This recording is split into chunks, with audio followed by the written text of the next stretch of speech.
There we go. Now you can all hear me. It's in the red now. Why is it in the red? There we go. There. Hey, yo. There we go. Better.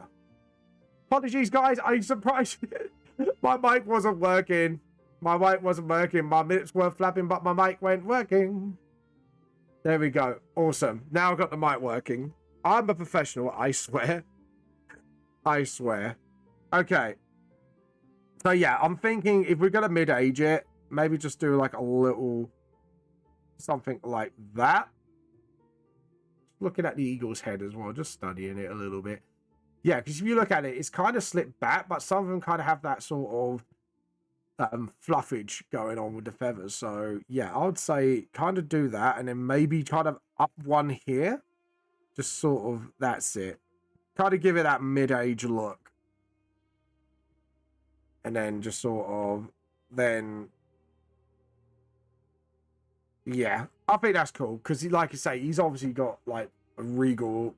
So, I think Eagle would be the best sort of breed of Aarakocra crow with him.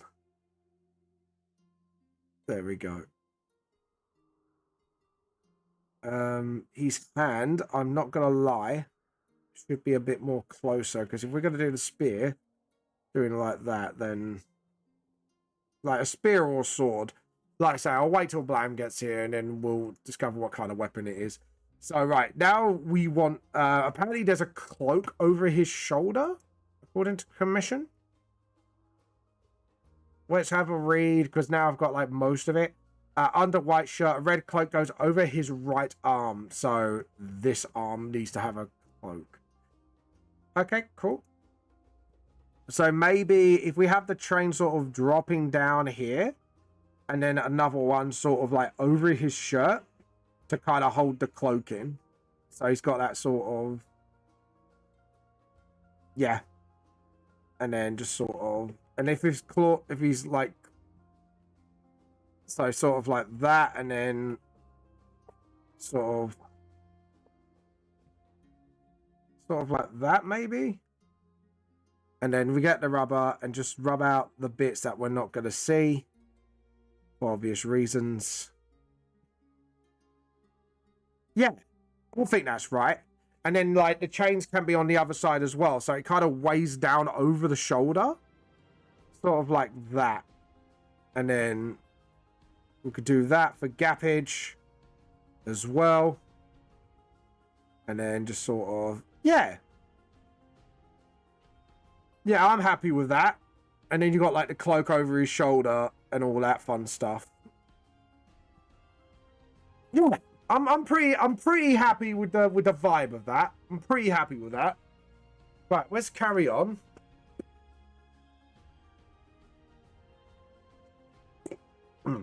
Just get a drink of water on me. And then right, so we need sort of like chains as well. So maybe have like a shoulder thing here, and then the chains can sort of go like so here. Maybe? No, I think that's a bit much. Maybe actually, yeah, have some sort of thing there as well. Yeah, maybe like a shoulder strap thing over his thing, and then you could have like one more set of chain here. And then another one sort of like here. Yeah, I kind of like that vibe, because then that kind of lets me sort of get away with a lot more as well. And then we can have like another chain sort of like here, because obviously he's supposed to be like adorned in them. So maybe have another sort of like a plate at the bottom here, and then just sort of, no, that's a bit much. I don't like that. I actually don't like that idea. I think that is enough, because like I say, we want to adorn him in chains, but I don't want to sort of overdo it, if you know what I mean. Because I think if I overdo it, it's just going to look really shitty. Yeah. I'm pretty happy with that. I'm sort of happy with that. So, right. We're going to create a new layer. This time, though, we're going to use that chain brush.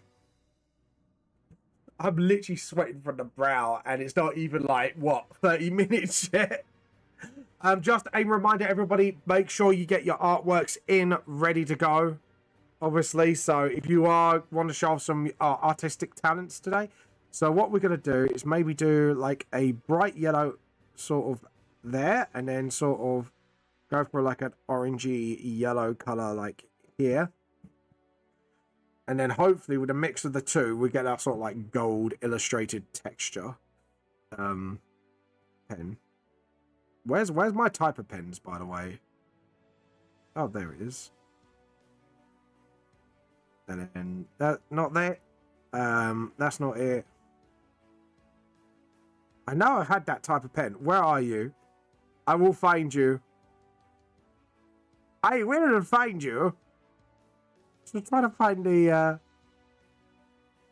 where are my textures at? My textures are my textures have run away. It's run away. There we go.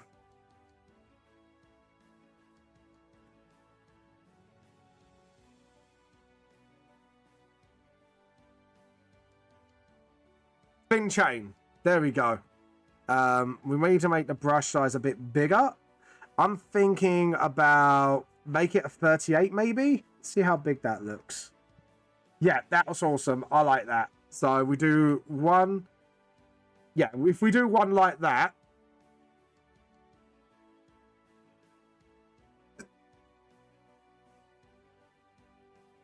And maybe a little bit more brighter.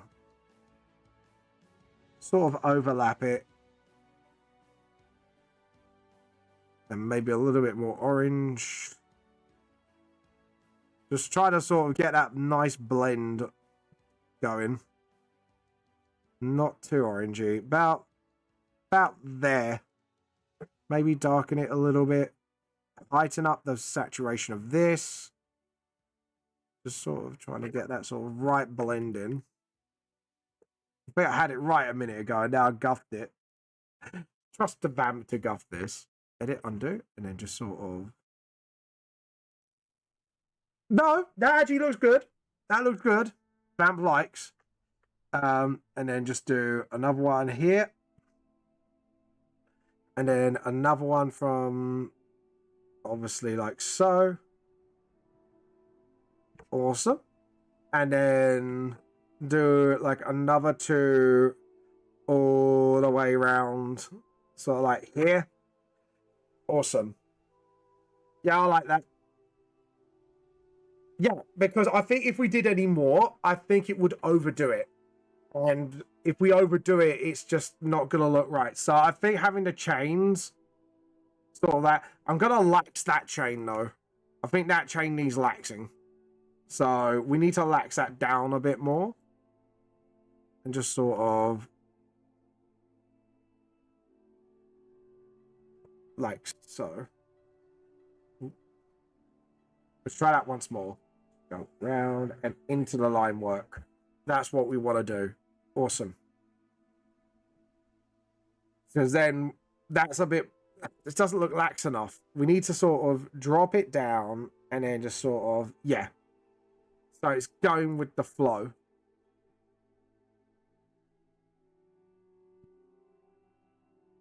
So down, lax it, go up and then around.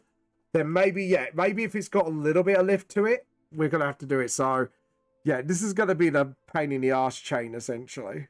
And just maybe just sort of, yeah, that's it. Because then it kind of looks like it's jumping up a little bit, but it's not too laxed. So, yeah, we'll do that. And then layer, new raster layer.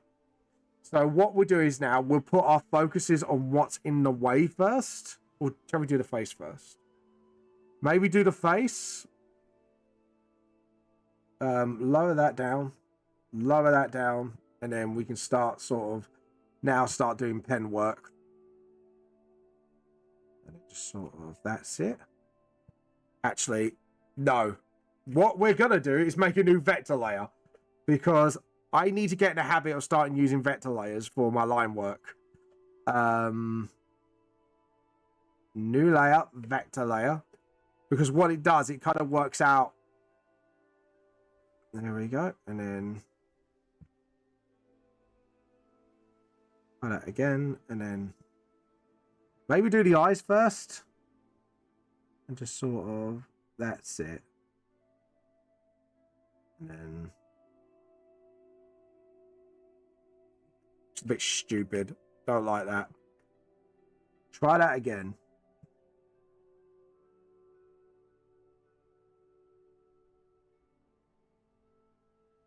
There we go. And then here, just sort of. Yeah, that's it. Awesome. I'm happy with that. And then just sort of maybe just fix that up a little bit. Just do that. And then. Yeah, now I know where to fix up because that eye's going upwards. So I think I put that up a little too high. So we just need to sort of exit undo. That was really bad. Sort of do that and then. Yeah. And then same here. Just sort of. Awesome. And then here. And then we know now where the center of the beak is. So now we do that and then. And then just sort of. This is my first time sort of drawing an Aarakocra. I have to admit, like, doing humanoid animal people, I probably need to learn to do more often. So this is going to be a good chance for me to sort of learn it today, I think. And then just sort of. Like that. Actually, no, because it's a feather, so we probably need to do more like that, just so we can tell it's a plumage more than a actual, and then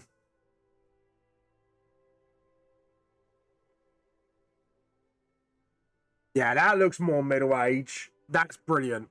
Yeah, I kind of like that because then it looks like it's not really like a receding hairline, but it's kind of like, yeah. So I think I'm getting the hang of them.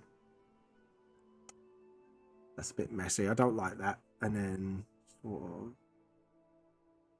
And then. That's it. Pretty happy with that. And then just kind of tuck that in. And then just sort of. There you go. And that's where the collar's going to start. And then maybe sort of. Given that middle age vibe. Just to sort of get that sort of like chest hair in. And then we're going to sort of get the royal jacket vibe in. And then just sort of, that's it. Awesome. And like I said, we're going to adorn him in gold buttons and chains and patterns as well. So, and that's something we want to do. Once Blam gets on, hopefully we'll get a better idea of what Blam wants as well with the commission. So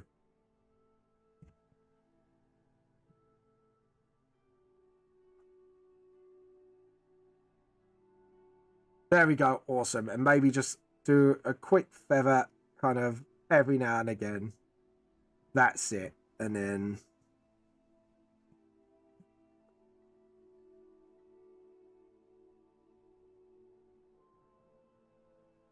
it, and then do a really thick. Eagle's got big eyes, so. And then we could do like a whole that, and then just maybe actually do that, and then get the rubber, and just sort of use the rubber to sort of dictate where the shine is. There we go. And then same here. And then just sort of, and then we could smooth that bit out with the rubber. There we go. And then get the rubber and just sort of start smoothing things out a little bit. There we go. And just get that semicircle vibe going. There we go. And then just sort of, that's it.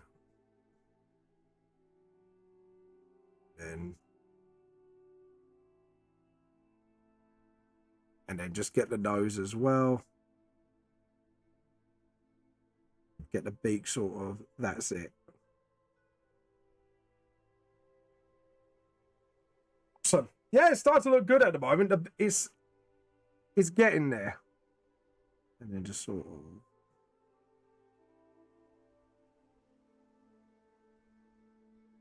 and then don't like that. Maybe try that again. Like maybe just sort of try and get that, like he's looking off the corner of his eye. Try not to make it look derpy either.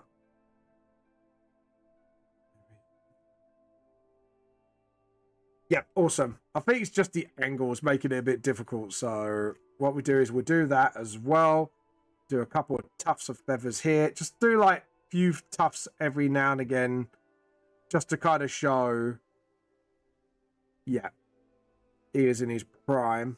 There we go. And then sort of, that's it. Awesome. Look at that. I'm actually really pleased how it's turning out at the moment. And then just sort of, awesome. And because I know where the chains are as well. Right, I'm going to rub this bit out here. Because this is where his shirt's going to be. So we're just going to rub that out for the moment being. And then just sort of, that's it.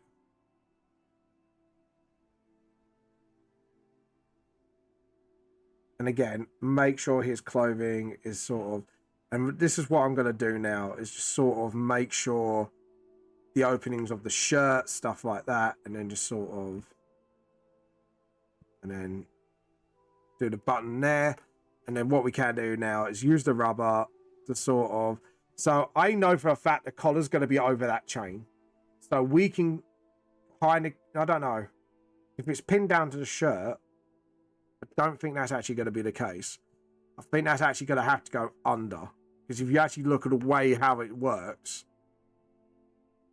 do it like that.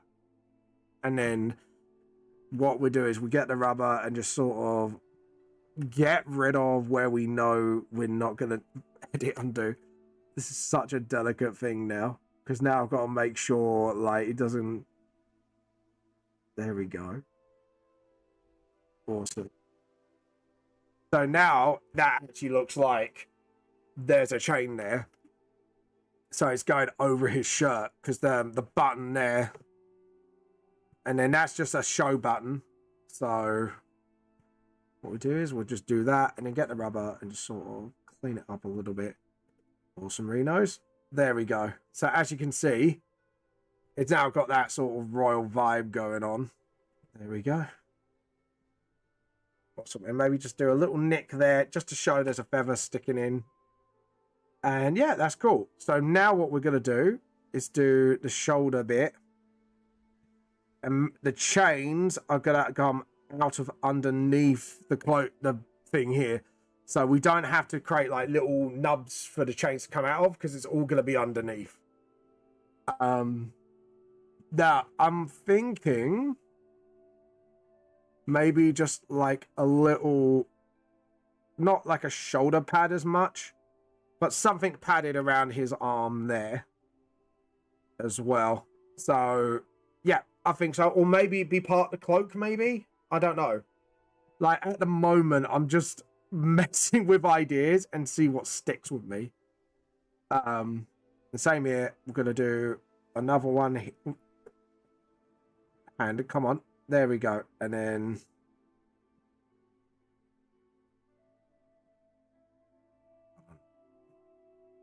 rub that bit out because I really don't like the way that went. Circle and then just sort of, and then just sort of clean up the line work here. Get that line work really neatened up. So I think now, like, this is apparently the advantage with vector layers. It kind of knows what you're going for, and then it kind of corrects itself mostly according to what I want. So there we go. And then sort of just clean out that line work a teensy bit more. rub out that little, there we go. Just keep that line work nice and smooth. So now we know where the chains are going to be.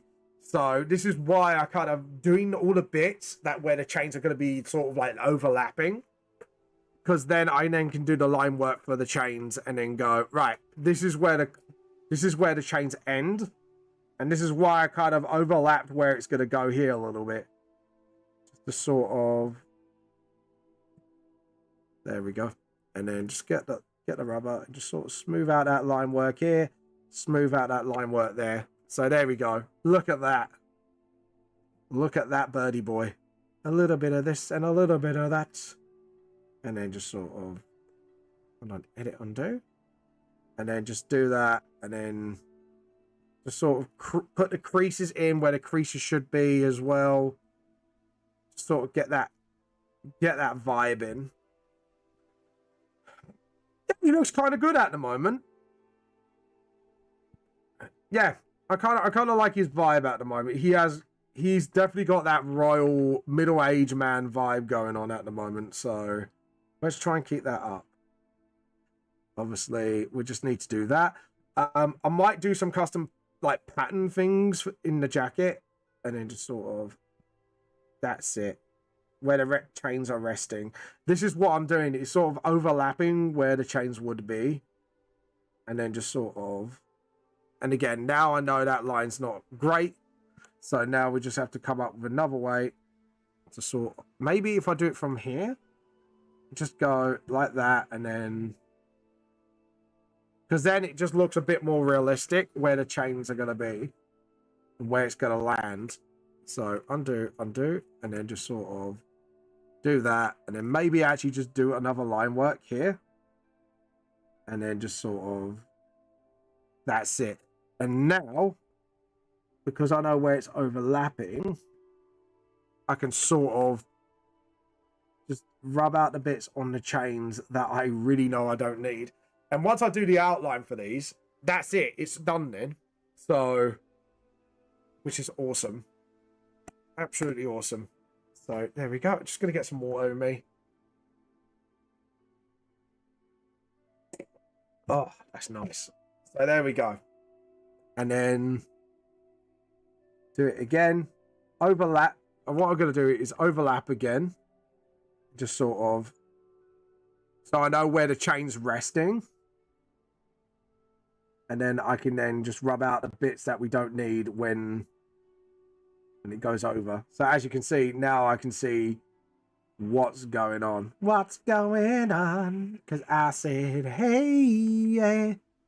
And then just sort of, that's it. Maybe just create a little line here.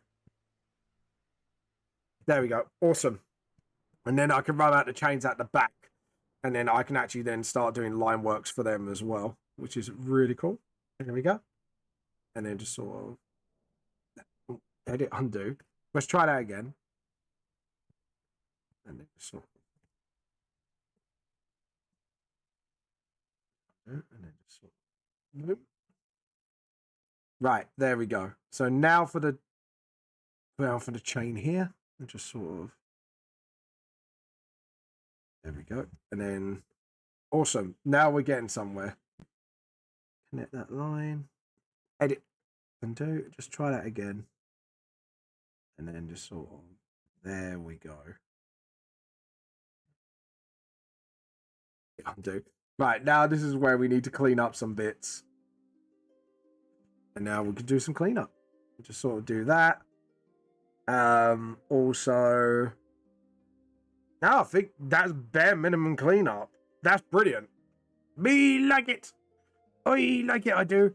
I really should have started using vector layers earlier on. Again, I'm quite tempted to sort of, there we go. And then same here, just sort of do that. And then what I'm going to do is do the whole arm first. And then I'm going to rub out where I don't need it to be, because obviously undo and just sort of clean that up a bit more better again. Awesome. That looks really lovely, actually. I'm really happy with that. There we go. Awesome. And then get the rubber and then just sort of because that's overlapping the arm there. So we don't really need that line. We don't need this little bit of line here because that's where it's overlapping. And then, oh no, crap. Yeah, no, I need that line because that's where it's going behind. James, you thick. James, you stupid boy. Don't delete lines that you need. You need those lines. James, you idiot. How'd you send your fit when it's behind? You idiot.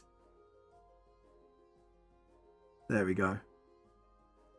Called myself an idiot. There you go, guys. Happy. Are you happy that I called myself a baka? Good. There we go. Awesome. So now, look at that.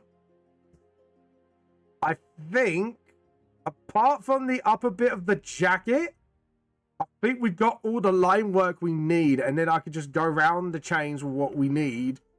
And then rub out the chain bits that we don't. So, pinky bitches. Anyways, there we go. And then just sort of...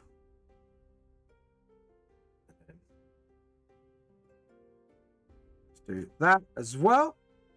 And then look at that. Nice. And then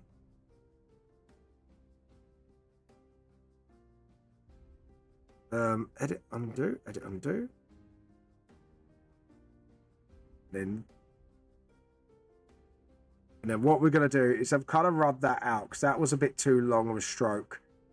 We just want to sort of get those strokes a little bit thinner. Just a little bit thinner.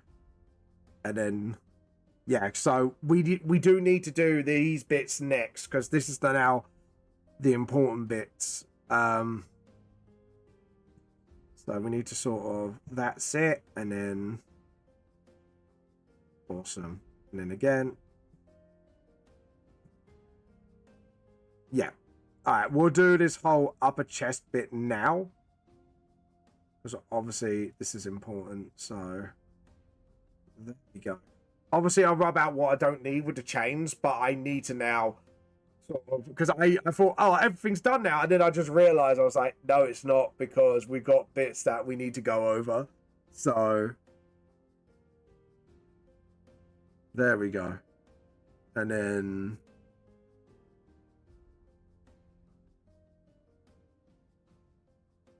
we need to get that crease sort of here. And then just sort of, that's it. And then again, because there are buttons here. So we need to sort of, that's it. And then we're going to try and make that point clearer. Because I think that was a little careless of me to not point. There we go. That was a bit careless. There you go. Now it's fixed. Okay, so let's have a look. So we got the top button. And then we got the top bottom button. So the top buttons I'm going to do is more like flat buttons, if you get what I mean. So instead of having like a button with an edge, it's going to be like a lot more, the buttons we're wondering, like sort of like, you know, the rounded off flatter buttons that have like a sort of dome edge instead of a actual edge.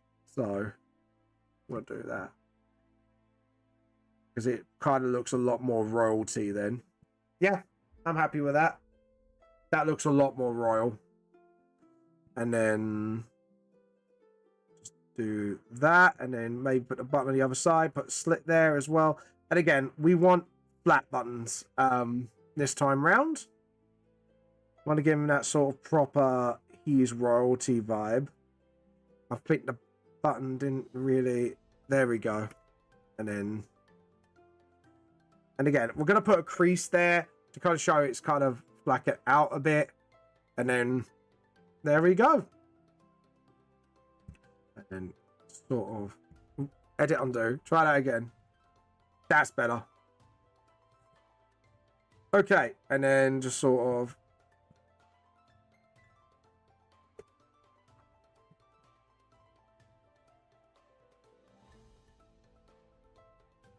And then get the rubber as well. Just point that edge out a little bit. There we go. And then... There we go. Awesome. So that looks a lot better. And then we'll decide what kind of patterns we want to put on. I'm going to extend that a little bit because that looked a bit tacky. I'm not going to lie. There we go. And then get the rubber. And then again, yet again, just clean up the line work. Get that line work a little bit more edge, a little bit more clean. There we go. And then to make it look like it's not linked and it's one line. There we go. Awesome. Yeah, because that now looks like more of a proper royal jacket. Okay, now we can rub out the lines we don't need because now I've got all the upper details done. Now we could just sort of go, okay, we don't need these lines here. Just sort of broad stroke, get rid of anything that doesn't look right to me. Again, I don't have to get rid of the whole line, but the majority of it, just to sort of sell that sort of the chains are overlapping on him look. There bless me. There we go, and that, and then just sort of that as well. Awesome. And then here as well, we just need to sort of awesome Reno. That looks nice already. And then just think that's it. I'm going to just zoom out and just have a look, see if there's any lines overlapping against the jacket. No, I think I'm pretty happy with that. So I'm going to first off rub out the gold chains that are not visible, so I don't confuse myself when I do these line works. And then hopefully it will sell. That will sell it. There we go. Awesome. See, I love these. I love the chain brush because that's now given me such a nice reference of what I need. And this is like the side of stuff I do need, like references for, like chains and all that. If I'd ever do them on clothing. And now I've got like such a new way of doing it. Like it's even helped with chainmail and sell the effect of chainmail without actually sort of doing it like one color, and then I just go lots of curly lines and then it just looks a bit rubbish. Like with this now looks a lot more feasible, a lot more decent looking. There we go. I could probably do Lance's chainmail this way for now on. I mean, if you think about it, I could do the manga. This would be such a visual upgrade for Lance's chainmail design. And now I could do chainmail if I need to do it fast, which is the best part of it all. And it looks like, it will look like chainmail as well from my experimentation from what I've done. Look at that. Now I go to vector layer. Just sort of. There we go. Do this. And the chains will look coloured in as well. Oh, hit undo. Hold on. There we go. And then just sort of make sure when these chains are on. Keep going. There we go.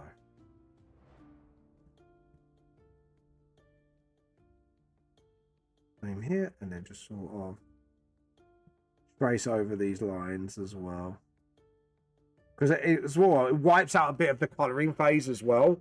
That is a pain in the ass when it comes to chainmail as well.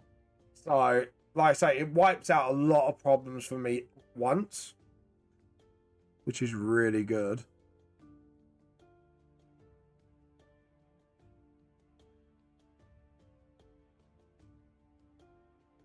There we go. Awesome.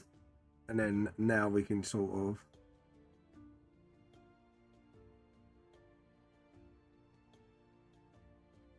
and then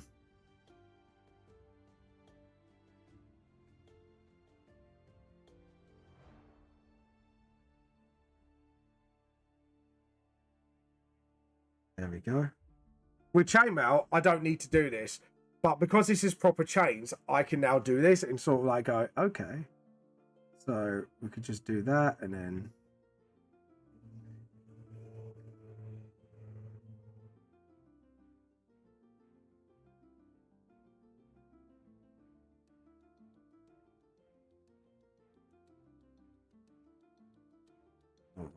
that's it, and then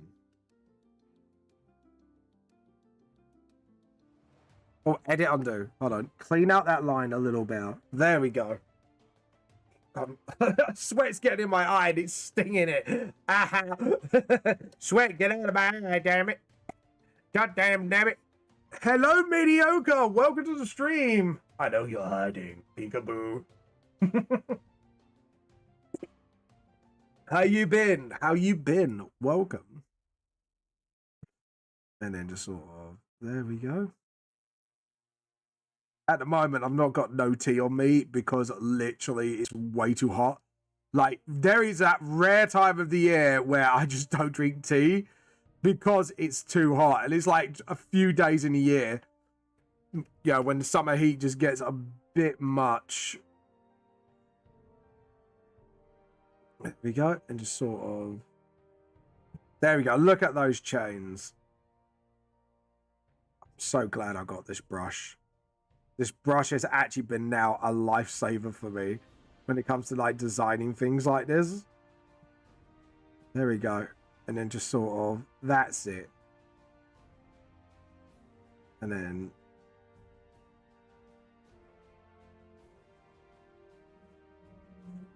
this is probably going to be like where my time is mostly spent, just doing chains. Just chains for days. Chains for days, people. Kinky. Kinky winky. There we go. And then just sort of, again. Just had a, no.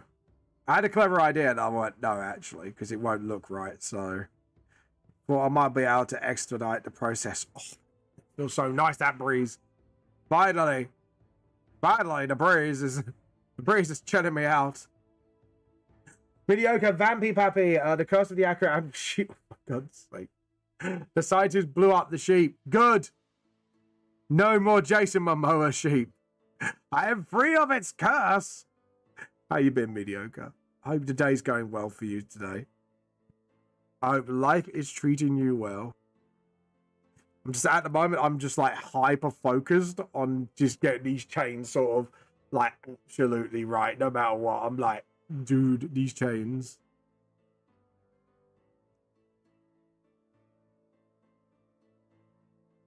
There we go. Oh no, the scientists blew up the sheep. It's not blown up. You ain't getting away so easily. God damn it. There's me thinking I did. Next time. Next time, the sheep shall go kaboomies. And spread its wings and fly away. There we go. Right, now we just clean up that line work a little bit. There we go.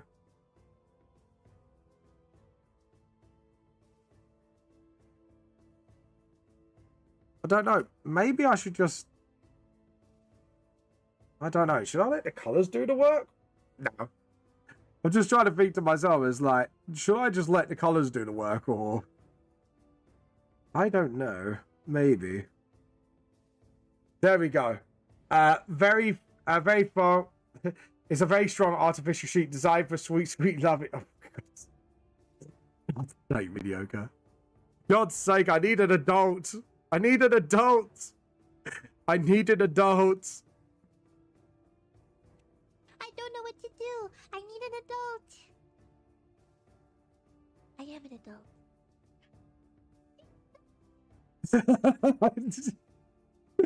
That's how I feel right now. I need an adult.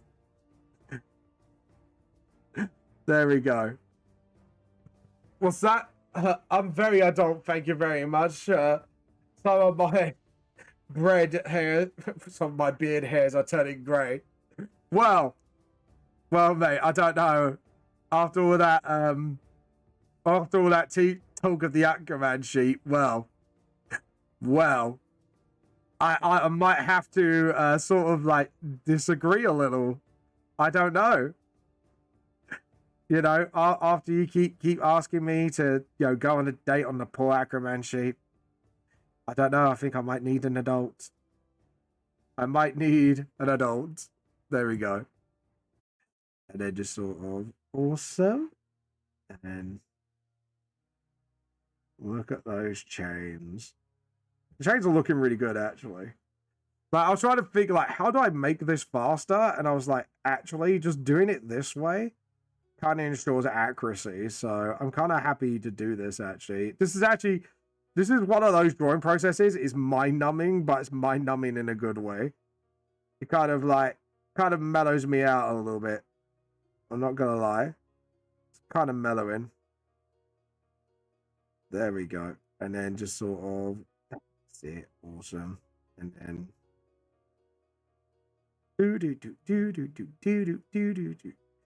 there we go. Awesome. This is starting to look really nice now.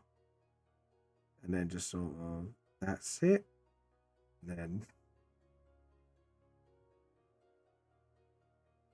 that's it. Yeah, because like, look at it.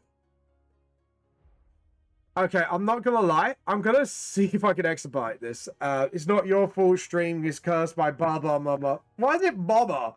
Like Jason Momoa is a man, not a fucking. Oh dear. Oh dear.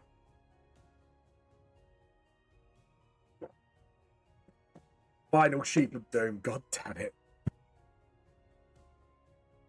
God damn it, mediocre. God damn nugget. God damn it, boy.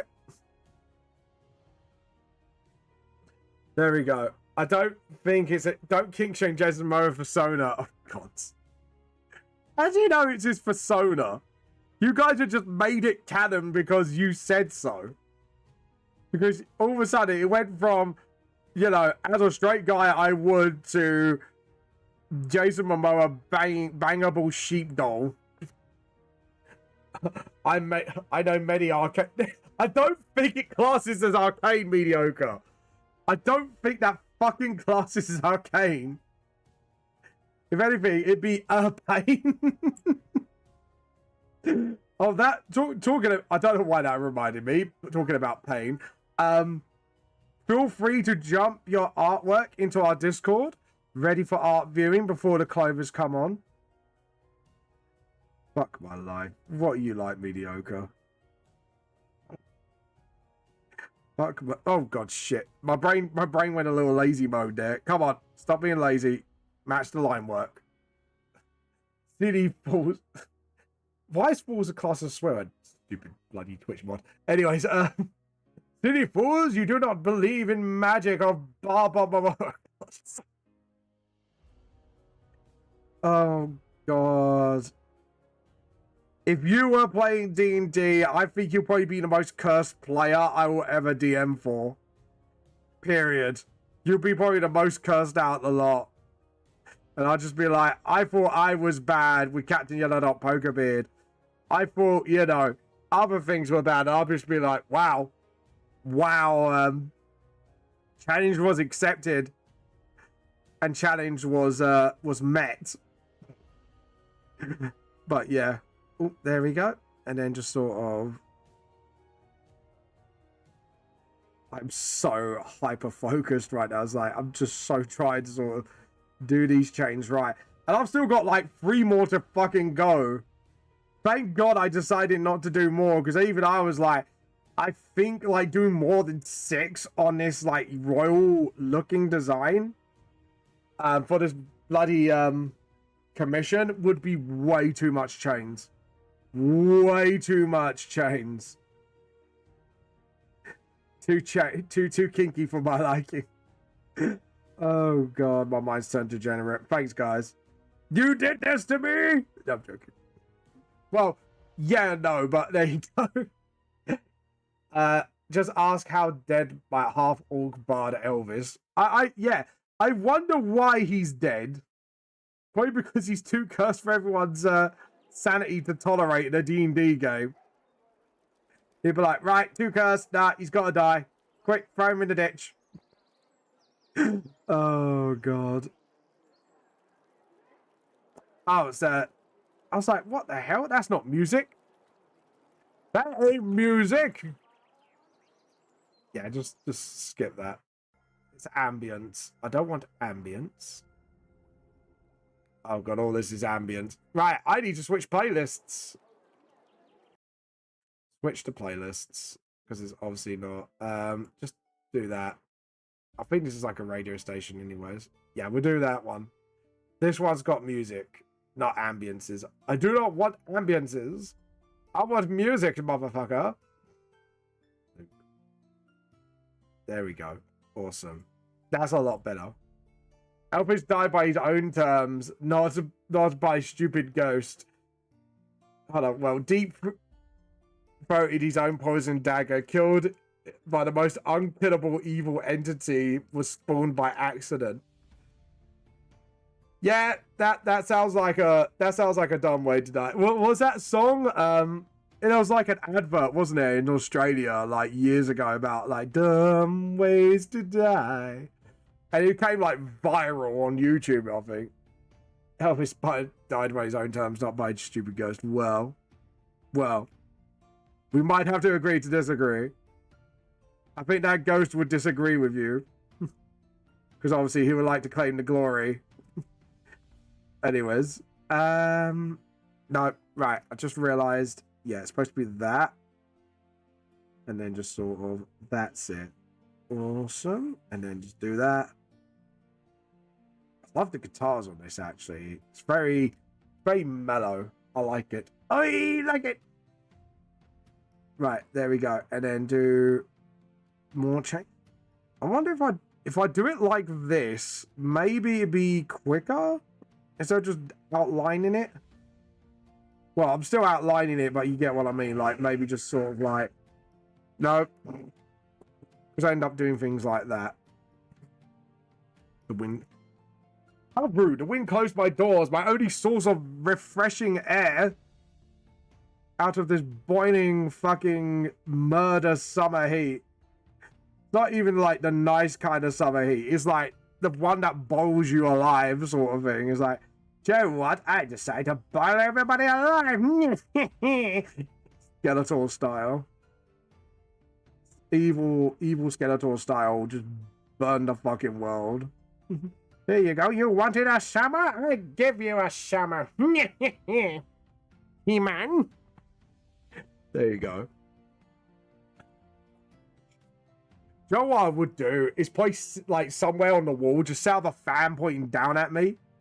Like a neon fan. So it's not just functional, it just looks good as well. Just to cool me the fuck down. Do you know what, Skeletor? Do not touch me, dangly bits. You say I like to bone. That's a terrible pun, you nincompoop, you nitty.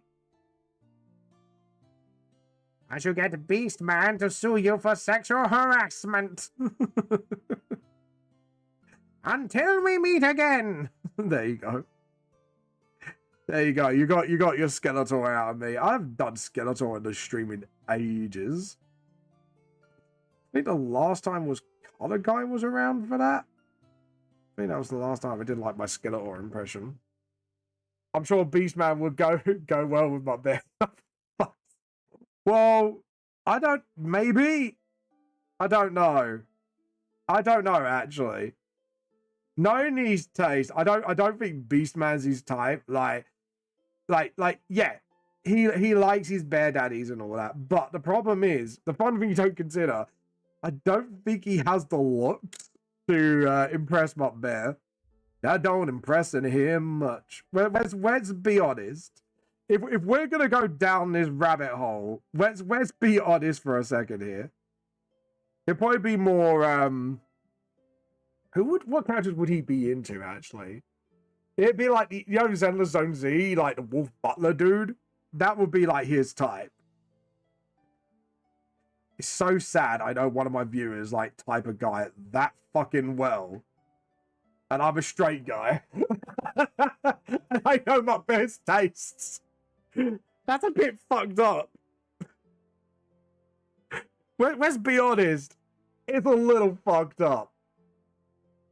I'm more evil Lyn type of dog. Yeah. True. Oh, God.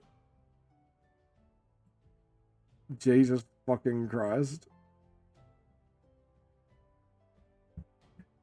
And oh right, so Dragon EQ, you have the pleasure of getting bunkied.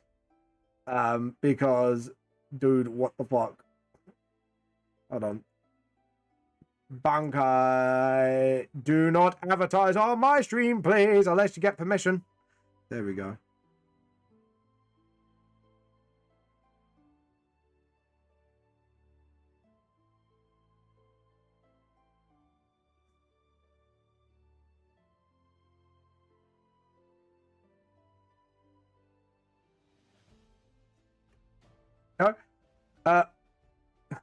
But the goat is, of course, Ravenwire from Lady. What the fuck? What the fuck is a Lady Lovely Locks? Actually, do I need. Let's rephrase that question. Do I need to know what this is? Because I've got a feeling I don't want to know. I really don't want to know, I think. Oh. All right.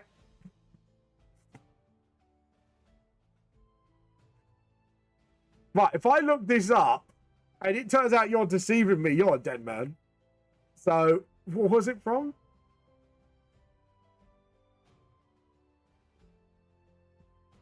So, what's the character's name? Raven Wave. Right.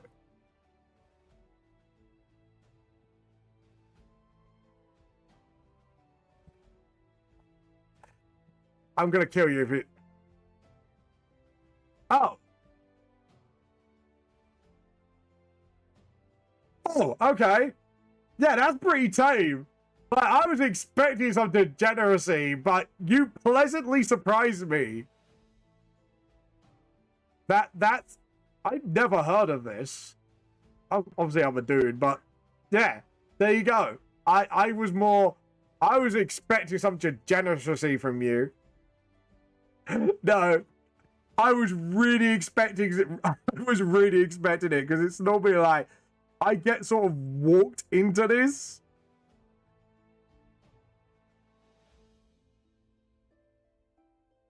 Oh, April O'Neil for the time. Let's be honest, right? For a lot of boys, right? Let's be fucking honest here. April O'Neil was probably an awakening for a lot of kids when we were younger. Like, let's be honest. Like for straight furry guys as well, we know Gadget out of fucking Chip and Dale was probably their awakening to, or Jessica Rabbit. Let's be fucking honest. Let's not lie here, my people. My sweet little I'm pretty sure April was the awakening for a lot. Yeah. No, I agree. 100 fucking percent. 100%. Let's be honest, like a lot more cartoon characters back in the day looked way more suggestive than they should have done. Let's not lie here. You know. Let's not deny ourselves here, people. Because and this is the problem with Britain, right? And this is me being honest about British people. Right? A lot of people think we're like, oh, prim and proper and not filthy minded and whatever. And it's like, if you look at our Victorian paintings history and knew what half the paintings were about, British people are dirty fuckers. I'm not gonna lie. Like, I'm considered a prude among British people. Like, think about it. Like, the jokes we say here, and I'm still a prude compared to a lot of people in this fucking country. You got a license to be a fucking degenerate. Like, literally, right? I'm not kidding you, right? This is gonna make you laugh, mediocre. So, with Victorian paintings, right? If you look at them, there's a specific painting from Victorian times. I'm not fucking kidding you, right? I was talking about this with my sister-in-law like ages ago. Like, there's a painting of a bunch of dudes sitting on a bunch of seats in front of a painting which was curtained and it was about to be open. And the painting in question by the way, this is actually a true story, is a woman about to expose her ankle. Nothing too scandalous. And apparently, like, men would pay to sit in groups to look at a lady showing her ankle. They're like, oh, yeah, my ankle. Well, at least I know where the foot fetish came from in this fucking country, but there you go. Fucking hell. If they were like that for ankles, Jesus Christ, I do not want to know what they were like behind closed doors. Let's be honest. Let the tea cultists, British tea cultists, be honest about, you know, the British value of prudence. It's not existent. It's just for show. There you go, people. I've given you the dark truth about British people and their preferences. It is fucking wild. How degenerate like Victorian society was in England. It's you'd be surprised how much degeneracy goes on, and it's like holy shit. And you thought like fucking like other places were bad. It's just like England is like, yeah, it makes it worse because we were hypocritical and behind closed doors about it in British history. Oh yeah, and well, you also had the bollock daggers. Yeah, exactly, fucking exactly. I'm just saying, like the modern view of British Victorian society is definitely not what it was like. And people were having affairs apparently left, right, and center. And there were some spicy novels out there. Like 50 Shades of Grey, bitch, please. Victorian England says. Lamau says Victorian England. Hold my beer. Victorian England says in a hypocritical tone. It's, yeah, it was pretty fucking bad.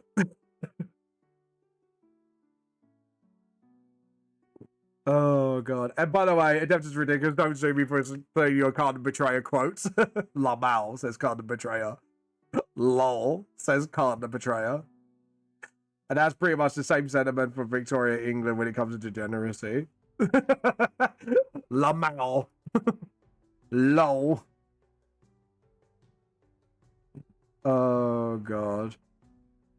There you go. You've had your first British art lesson. There's a painting. I think it was a French painting, but I don't know who it was painted by. There's a lady on the bar painting, quite a famous painting. And this is the funniest shit ever.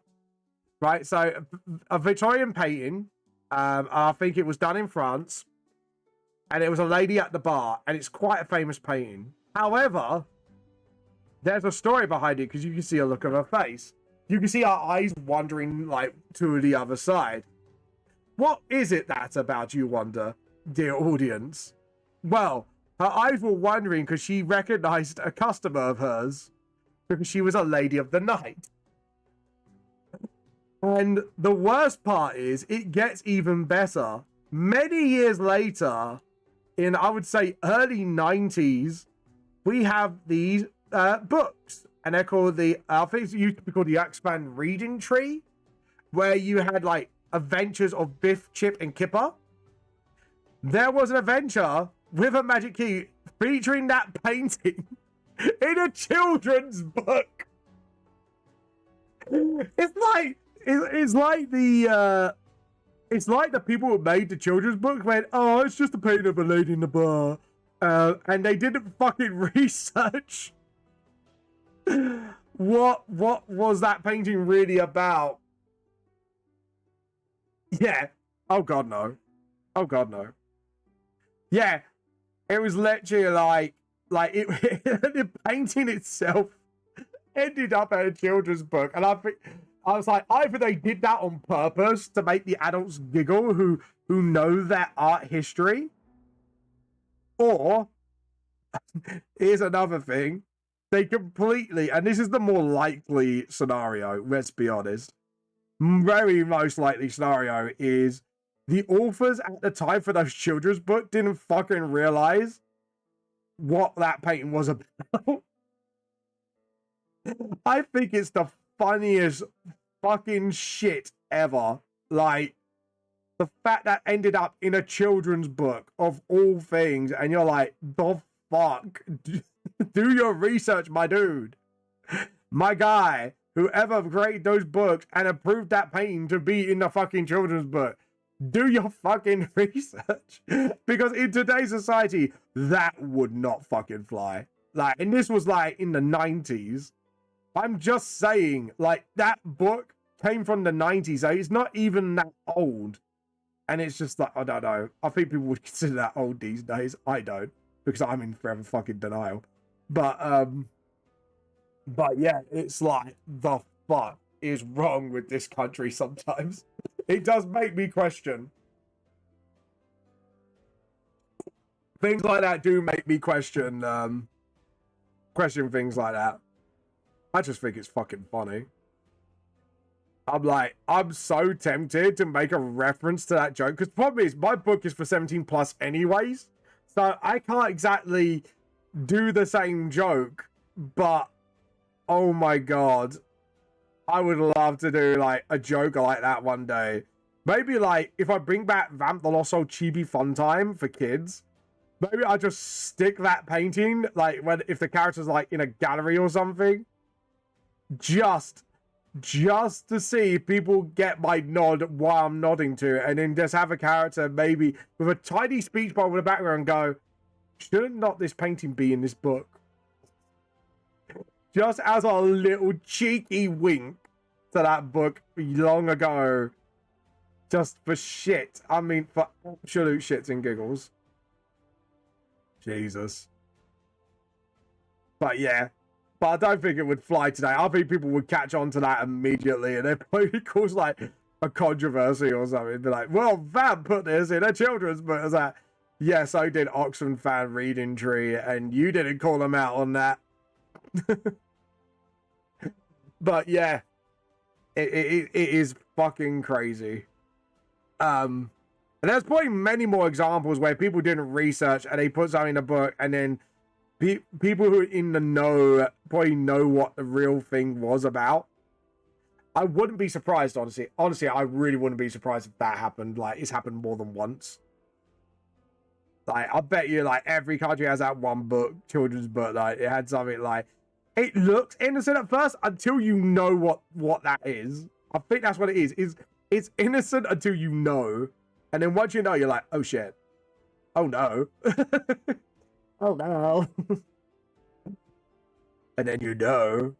And then you have to have that knowledge without letting anyone know apart from your fellow adults for the rest of your life. It's like the secret of all secrets. And I think it's fucking funny. It's like the best shit ever, and you're just like, wait, what? But yeah, oh wow. Have I nearly done... Oh wow, I nearly done these sets of chains. Fucking finally. But yeah. Yeah, history, folks. It's like the bloodline of royals from, like, ancient times to modern day, and how they kept the bloodline, quote, they be getting them there with them chains. Yeah, I'm getting there with them chains. Those dank chains. It's like, oh, my brain was like, yeah, it's like royals, how they kept their bloodline, quote unquote, pure, and you're like, fuck, that's messed up. And the problem is, there is a storyline like that in one of the Assassin's Creed games, and you're like, the worst part is, no, I will not chain you like when you're French shit. Get out of here. Get out of here. Get your degenerate mind out of here. But yeah, like, it's just really weird. Our art history is fucking weird, and then you find out all the stuff. Hey, Monty! What did I think I walked in on? Hello. Sorry, we're talking about art history because we were talking about the Oxfam Reading Tree books, you know, like Biff, Chip, and Kipper and the Magic Key. There's a painting in one of the books. I am not kidding you. This is true. A painting in one of the books that was of a woman on the bar. And if you're an art student and you know that painting, because it's quite a famous painting if you're in the know, it's a prostitute at a French bar. No, we're not talking. Yeah, no, ignore mediocre. Ignore mediocre. It's a painting of a French prostitute at a bar, and she's eyeing somebody. You can see like where the paint's painted in the mirror. She's spotting one of her customers, and it ended up in a children's book to teach kids how to read.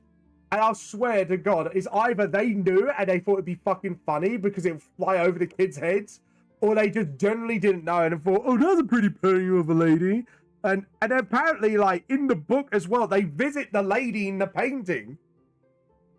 And it's like, dude, it's like, it made it so much. I forgot that part. They were talking to the lady from the book because they time traveled with the fucking key. It's like, oh, God. I'm just looking at like, fuck, that's bad. Mediocre, stop gaslighting me. But how you been, Multi? By the way, guys, we got half an hour ago to about art show and tell. So if you want to pop any artworks in, probably a little bit sooner actually. If you want to pop any artworks to show off, feel free to put it in. Yeah, it was bad. Like Oxford Reading Trees, like they must have not realized, because the fact the characters talk to the lady in the painting as well. And it's kind of innocent until you know what the painting's about. You're like, what the fuck? Exactly. And this is all true.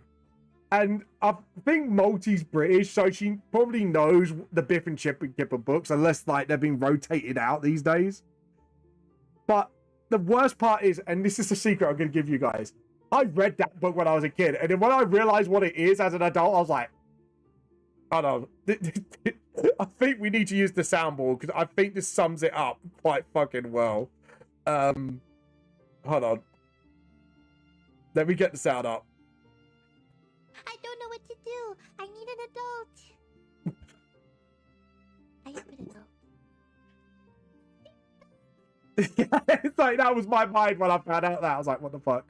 I'm good, thanks. Probably just lurking today, so you know. How are you? I'm doing all right. I'm drawing chains on a... That's... You've made this worse, fucking mediocre. Yeah, I'm doing this Royal Aarakocra for a commission that the Mad Lads, because obviously some of the Mad Lads earn a free commission after AnimeCon for the amount of books they brought. But yeah, honestly, yeah. So I did not catch it. I said, mediocre, you made that worse, because after we talked about the paintings and that, and in your degeneracy, I said, I'm drawing chains, and then my face went, well, look, good luck, love. They're not love chains. They're supposed to be like golden chains for like, oh God. I don't think, no matter how I talk about this is gonna sound so, looks so cool. Thank you so much. This is like the last of them, and then I've got to do Dobby Dio, and yes, you heard right. Dobby Dio, my own cursed creation for D&D one-shots that are outside like the canon of the Four-Leaf Clovers. And it is exactly what you think it is. It's a mixture of Dio from JoJo and Dobby. And he looks so cursed when I drew him as a chibi, and it's like, it's beautiful, man. Dobby Dio's beautiful. It's me, Dobby Dio, all along. It was my bad. But yeah, thank you for coming by, Multi, as well. I hope you enjoy your little lurkage. And we'll hopefully, in about, yeah, I'll say 2 hours time D&D, and then, not 2 hours, sorry, half an hour's time, art showing will be a little bit later on. So yeah, there we go. Now we're getting our chains together. We're getting our chains together. Yes, finally, I'm on the last stretch of chains. Woo! That just sounded wrong. Oh, fucking damn it, man. Why do you keep walking? Why does this happen to me? I made my mistake. There we go. And then just do that, and then boom. Boom! All the chains are drawn, finally. Oh my God, that was the most pain in the ass part. God damn it, man. God damn it, Blam. Why did you make me do this? There we go. But it's fine.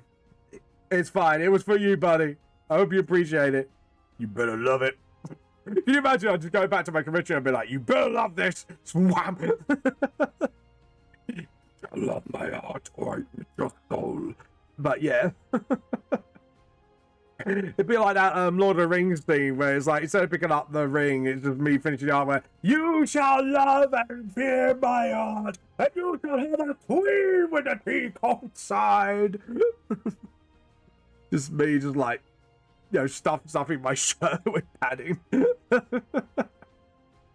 It'd be like the yeah, like the Little Britain, like the ladies with the umbrellas. I'm a loony, don't you know? Oh god, talk about degenerate shows. Actually, that show was fucking degenerate. I forgot about that show. Jesus Christ. Like, there was some things it was like, it was funny, and then there was some things I was like, ooh, okay, bit much, but there you go. That's a problem with very risky comedies like that, is either it will make you laugh your socks off, or you just go, ooh. But that's just my humble opinion. I just don't know what kind of royal patterns I should put. Oh yeah, I forgot the cloak. I was like, oh, I need to do the sleeve, and I just realized that cloak has actually done me like a job. And just sort of, yeah, if we just do that, and then there we go. Starly escaped. Well, I didn't want a stupid Starly, you dumb bird. You dumb bird Pokemon. You goddamn dumbass bird. Can you imagine me just like dressing up like the hillbilly style, like, come here, I'm going poker hunting. Just like a parody of Pokemon. It's just, oh yeah, we have that. It's Power World, ain't it? I just realized. I was gonna say you shoot your Pokemon, and then I just realized Power World does that. I haven't even played it yet. But yeah, I just realized like that's Power World in a nutshell. And I literally just forgot all about. Do you know what? That game, literally, its popularity died quicker than a bloody blasting sun. Like, it went from like one of the most popular like Pokemon games, like Pokemon-ish games. I don't know, like what would you call a genre of Pokemon? Like Pocket Monster games? Because the problem is Pokemon like roguelike games have become so synonymous with Pokemon. It's not really classed as an RPG anymore. What would you call it? Like an MRPG, like a monster RPG, or a collector or monster collecting RPG? Like what would you genre it as? Like, it's become so synonymously its own thing. It's like you got like to be honest, Digimon is cooler in some respects. Oh yeah, talking about awakenings, Jesus Christ. I forgot about Digimon. That is a lot of people's awakenings, I can tell you. It's like, they are no awakenings. It's like, Jesus Christ. Like, would half the designs get away with it today? Probably not, actually. Let's be honest. Okay, so we got these. Yeah, because if we leave like the trousers sort of like open, maybe then like it kind of gives it more of an Aarakocra sort of like, I was gonna say like more Aarakocra feet feel, and then I just realized a bit like the audience I have, and then I'm like, yeah, I've got degenerates here. I need a degenerate button. I need a soundboard where it's like, you are degenerates, you filthy fucking degenerates. Maybe you guys could come up with a button like that for me. What do you think? Because, like, oh, God. The heat has overtaken me. What time is it now? 2 o'clock. Well, I'll tell you what. Let's see if any artwork has been given today. We might do it a little early, so then when the clothes come in, we don't get distracted. Let's see. Oh, do we have an art thing? No artwork today. Sorry, guys, no artwork today. So, yeah, just make sure, guys, you could even post it before then. You don't have to post it on the day. Oh, we need to promote a new person to the T-Cult. There you go. You are now part of the T-Cult. You have been indoctrinated. We just need to get Multi into the T-Cult now. Multi, if you're watching right now, we're indoctrinating you. Just come to this Discord. It's not a cult, I swear. It's a club where we are not totally trying to conquer the world. We're stealing everyone's tea and drinking it. And you won't be watching hours upon hours of old school PG Tips advert with live action monkeys. I swear to God. It's a club about appreciating tea. Swearsies, bingo, pinky promise. Could you imagine that? Just like, that's the way I convince people, is like, pinky promise. What's that? What's the bribe? We have tea and cookies and crumpets. Everything that goes with tea you can have. I swear, if you join our Totally Not Cult Club, you're welcome to my tea. I'm not a fan. Guys.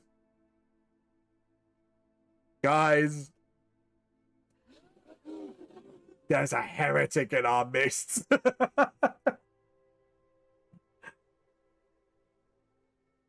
I mean, pinky promise is legit. You know, it's fine. Oh, God. It's just like, I had to do that. I was like, you don't like tea and you're in the tea cult? Well, more tea for me. Hello, this is heretic. No, it's fine. It's fine. It's fine. It's our in joke. I run a tea cult, so. And copy is heresy. I think literally my VTuber lore, like, I need to do the trailer for it. Because I've got, like, the panels together. I just need to get the voice acting in it.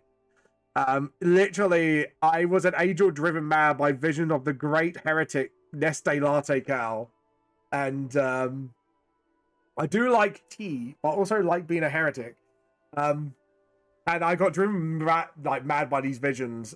And I kept having mad ravings.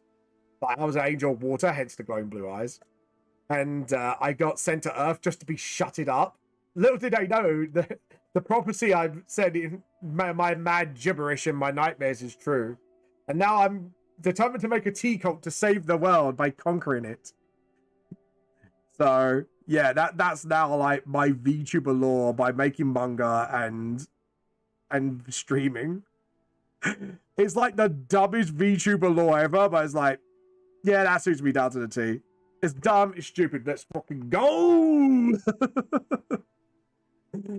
It's the dumbest shit I ever come up with, but there you go. It was kind of chat's fault as well. Like, not specifically mediocre, but it's just a joke that's been running with this stream for a long time now. It's like, yeah, I'm the lead of the tea cult now. I mean, club, totally not a cult. I'm a good boy. I'm the goodest boys there is. I swears. I'm not indoctrinating you. Every pen stroke is Morse code. Which yeah, like I like that. You can make a tea cult theory video. It's just like if you zoom in and we can Photoshop like the line in most tiniest is join tea cult still tea, join tea cult still tea. I love that. I'm adding that to the tea cult lore. Subliminal messaging with every stroke of the line. Like I know, like in Clip Studio, you can make your own brushes. Like it's not. I call it G Pen because it's like the default pen, but I replaced it, and it's got subliminal messaging in the line. It's just in tiny little writing, completely subliminal. I love that. I love that. It's so dumb. It's so us. Zoom in 10,000 pixels. Just zoom in. Oh God, that's it, guys. Mediocre, get into the Discord because we have got a tea cult lore thing in our Discord. Put it in our Discord. That's our lore. Oh God, we need someone now to make a theory video on it. It's not just a theory; it's a cult theory. Thanks for watching. G-Pen, you mean G-Pen? I don't know how to make custom brushes, but fuck it. Do you know what? We gotta do that. Just people take snapshots I stream and just zoom in on my pens. Like if you look behind that writing, you can see the subliminal messaging.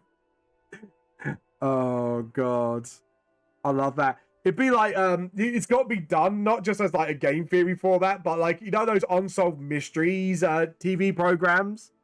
It's like unsolved mysteries.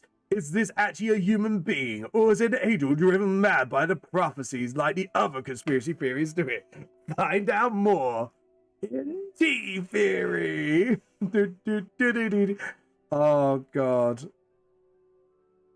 And we can like actually send this to like actual theorist channel and just see like they just how far did they take these theories, and it's just like we just making up shit for fun and just taking it way too seriously, and it's like, oh shit.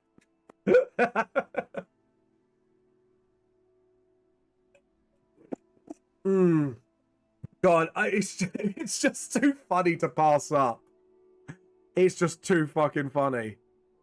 I'm gonna put this. Where's my T-Cult lore? T-Cult lore. There we go. T-Cult chat. T-Cult lore. My G-Pen.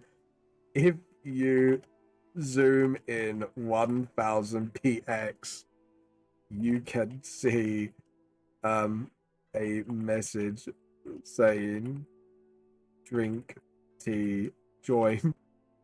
Oh yeah, drink tea, join the tea cult, steal tea. There you go. Dumbest bit of fucking VTuber lore, and I love it. I'm here for it. The tea pen. Yeah, just put like T as well. It's like, does that T stand for like a type of pen? I don't think so. With the Illuminati, the Illuminati confirmed. Do the music within the background as well as you zoom in. It's just like the oh no, like the X-Files music.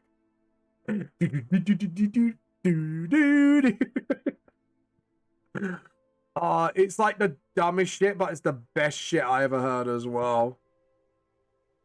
It's just too good to pass up. Too fucking good. Oh god, it's too dumb, and it's too good, and it's very us. It is very very T-Culty. It's just too good to pass up. It's just crap. I'm pissing myself with laughter now. It's just like, yeah. Yeah, that's it. Yeah.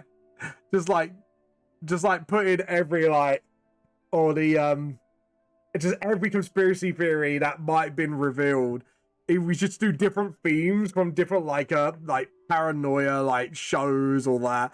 Like we don't do our own. We just keep stealing tunes.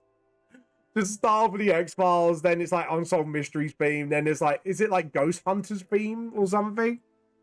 And then once we run out of that, we go to like children's cartoons that we reveal stuff like Scooby-Doo, like stuff like that.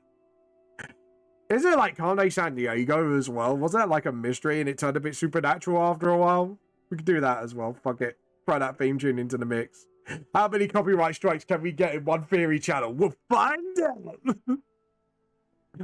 Oh god, I'm glad I could assist. Hey, we love dumb shit here.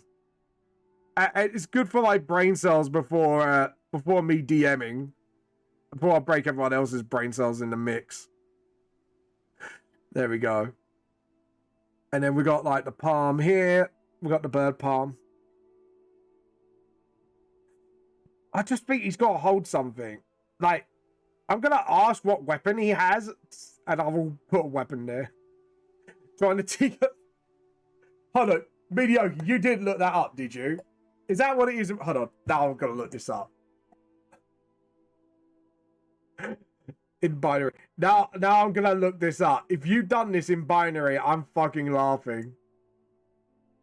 I want to see if this is a one-to-one. The interest. Oh my god, these puns are bad. These puns are too fucking bad. Hold on. I want to see if he's got this right.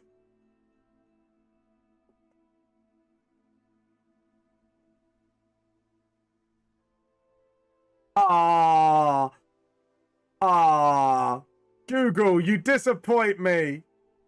You disappointed me, Google. And there's me thinking like, Multi, I enjoyed that pun. Interesting. See, even our puns are subliminal. It's like, even the puns are subliminal messaging. Zoom in 100 pixels, CIA style. Oh, we could do like, we could still CIA stream as well. Aim to please. We love our dumb shit. Oh, God. That's fine. At least it wasn't bad as our last canon session before the one shot where literally like we would talk, me and the Clovers, we spent most of the session talking about like Kairos reincarnating and turning it into an anime series because he's in the multiverse. Like that time I got reincarnated as a sister of battle because the actual campaign we're playing is a multiverse. You got like D&D, Critical Role's World, and even Transformers, Warhammer, and all that. So could you imagine that time I reincarnated as a Decepticon? Oh, okay, that's redeemable. I have to admit, I do like a good Lipton tea. I'm not gonna lie. I am in the raspberry camp, but hey, tea is tea. It's still the holy brew. Thy drinks holy brew, you are welcomed. As long as you don't drink heresy in our presence. We do have the hypocritical part of our cult, because every cult has to be hypocritical on some level, right? We've got the we got inquisitors in our ranks, and they drink coffee in front of tea cultists and go, see this is a heresy, don't drink it.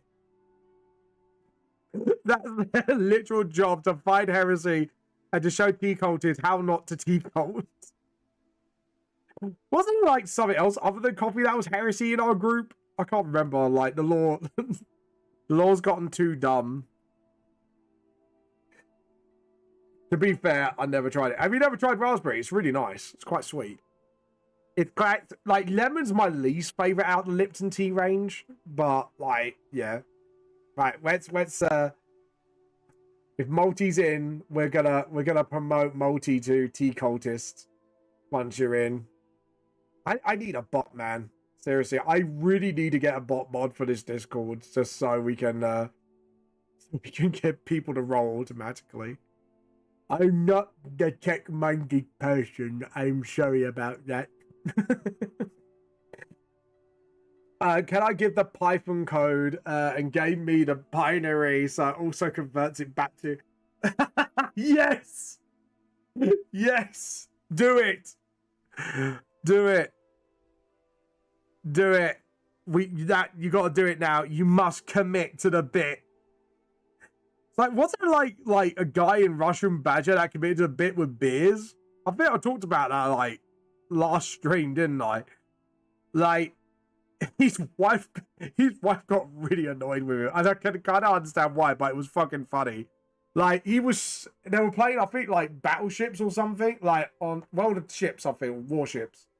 And I like raspberries. Raspberry, sorry, should work. Lemon's not in it for me either for some reason. The link is really just slow on my PC. Oh, here we go. Yeah. Every time he sunk a ship, he would open a can of beer, like, and he goes, like, actually make the R sound every time he opens it. He was so committed. He was literally opening every can, not even drinking them all. He was just opening it all just for the beer. And his wife had to go in and had to take the pack of beers away from him because he was wasting so much money. I'm not even kidding you. That's literally what happened, and I was pissing myself laughing. I think he said that must have opened like 30 cans. So can you imagine the amount of beer that guy wasted for that bit? I wonder if it was worth it for him, though. That's the real question. Was it worth to get in trouble with his wife over, like, opening can after can? Not even to drink it, just for a bit, and just being dedicated to the bit. To be honest, though, that's fucking dedication to a joke. Let's be honest. I have to admit, I've also found something amusing in the world of politics in America, because there's apparently a really crazy bloody woman on the right-wing side. And she has a conspiracy theory why there was like forest fires in America, and I was just like, what the fuck? And I won't say it here because I do not want to get demonetized, but just look it up, and it's really bad, but at the same time, it's so stupid, it's funny. Because it's like, how the fuck did this woman get into power? That is my immediate question: is how? How? I sent you the code on Discord. Let's have a look. Holy fuck. 00110011. We're making a conspiracy. Mediocre. We need to promote you to the rank of tea cultist. We have finally got you in. It was. But yeah. But Jesus, man. Like the world's on fire, and I'm just sitting there giggling at this shit. It's like, really? Really? But yeah. If the world's on fire. But yeah. So much dumb shit has happened in this world recently, and you just gotta laugh at it sometimes. Or you cry. Just because of the sheer stupidity going on in this world. But yeah, it's just, I cannot mention it here, but it's so out there. And even I was laughing because it was too dumb. It was too dumb to be real. Let's put it like that. And my mate made me look it up, and like, my brother-in-law, and I was like, why is this, like literally my first question was like, why is this woman in power? Why?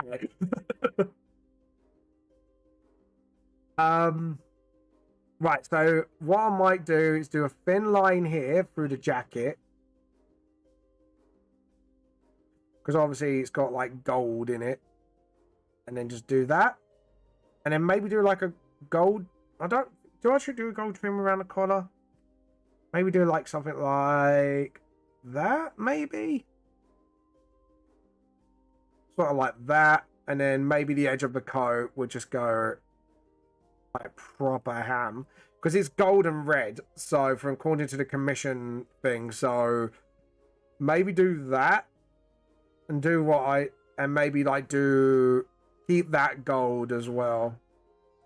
Because like I say, we don't want to go OTT, methinks. Maybe do like another one here.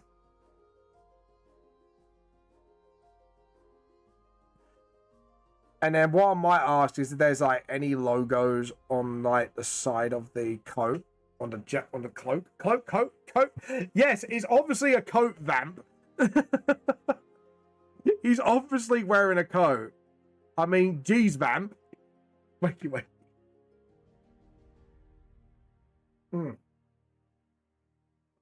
Oh god, I'm so glad I got this before I went live. Like, it's too hot for tea today. Way too hot. I've had like one cup of tea this morning, and I was like, yep, that's enough. I need water. I need to keep hydrated because my brain cells are gonna die otherwise. Die of stupidity. String equals join the tea cult. Binary means join format. What the fucking... What the fuck? Because you're a game dev as well. Oh god. That's literally like a code to join the tea cult. Jesus fucking Christ. Oh god, I don't even think Jesus can help me here, mate. I'll tell you. My sanity's gone long ago.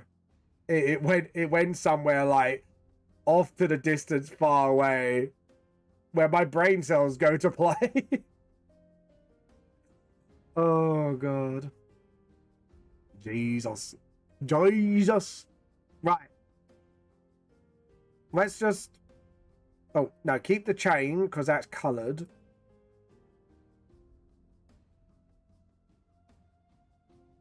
I'm pretty happy with that, actually. I think any extra detail is just gonna go... I think any extra detail would definitely be too much.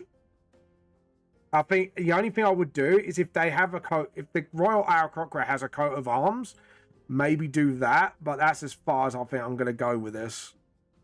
Because otherwise I think I'm going to over-design it. That's the only problem. Especially with my art style as well. But I want to know what he's holding as well. Or maybe keep your fist clenched because that head royal. Save. I might re-angle that hand. That's the only thing. Save as.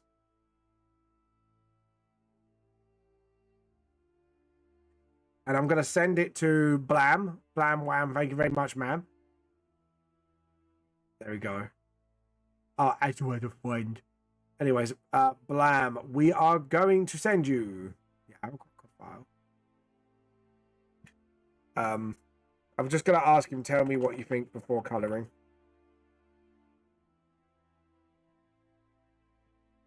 But yeah, I think he looks fine. I'm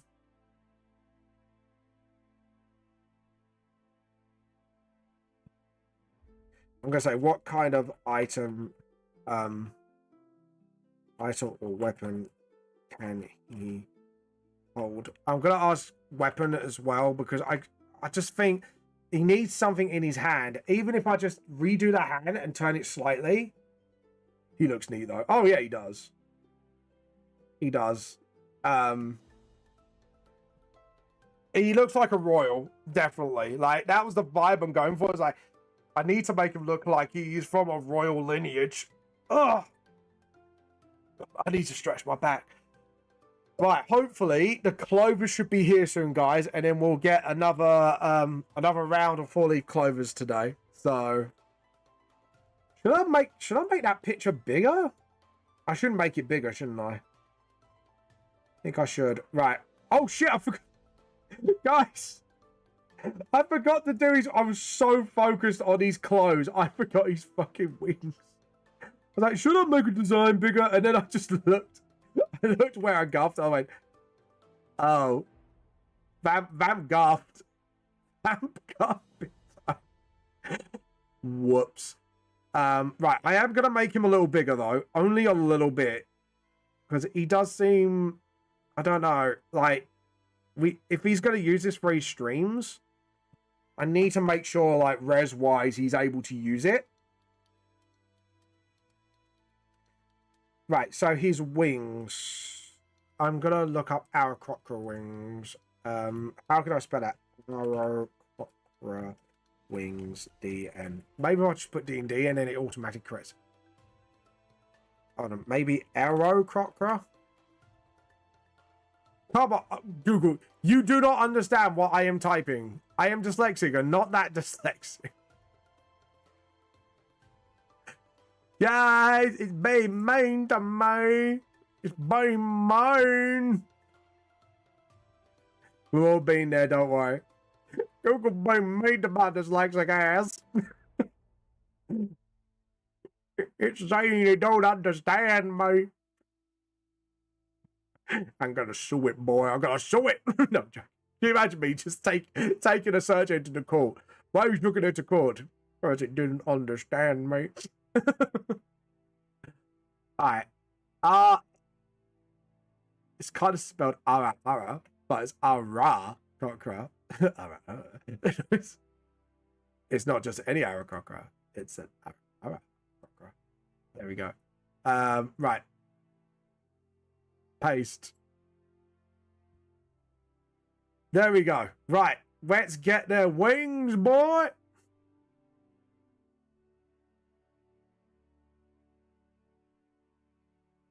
I want the wings like folded in and see what others have done. Okay, so the wings, the way the wings fold in, they don't exactly fold in. They don't fold in like angel wings like how I would do it. It's sort of, they just close up a bit. Okay. Cool. That was a really good pitch of different types of Aarakocra, actually. I can see why this race is popular, not just because of their abilities, because of their actual, just the looks of. Oh, there's a really cool owl one. Oh, sorry. Sorry. You know when you look at references, it's like, fuck me, that's cool. Right. So, I don't want pens. I want pen. So we need to do that, and then. And we need to make sure the wingspan is big as well, because apparently he's got quite a big wingspan. I'm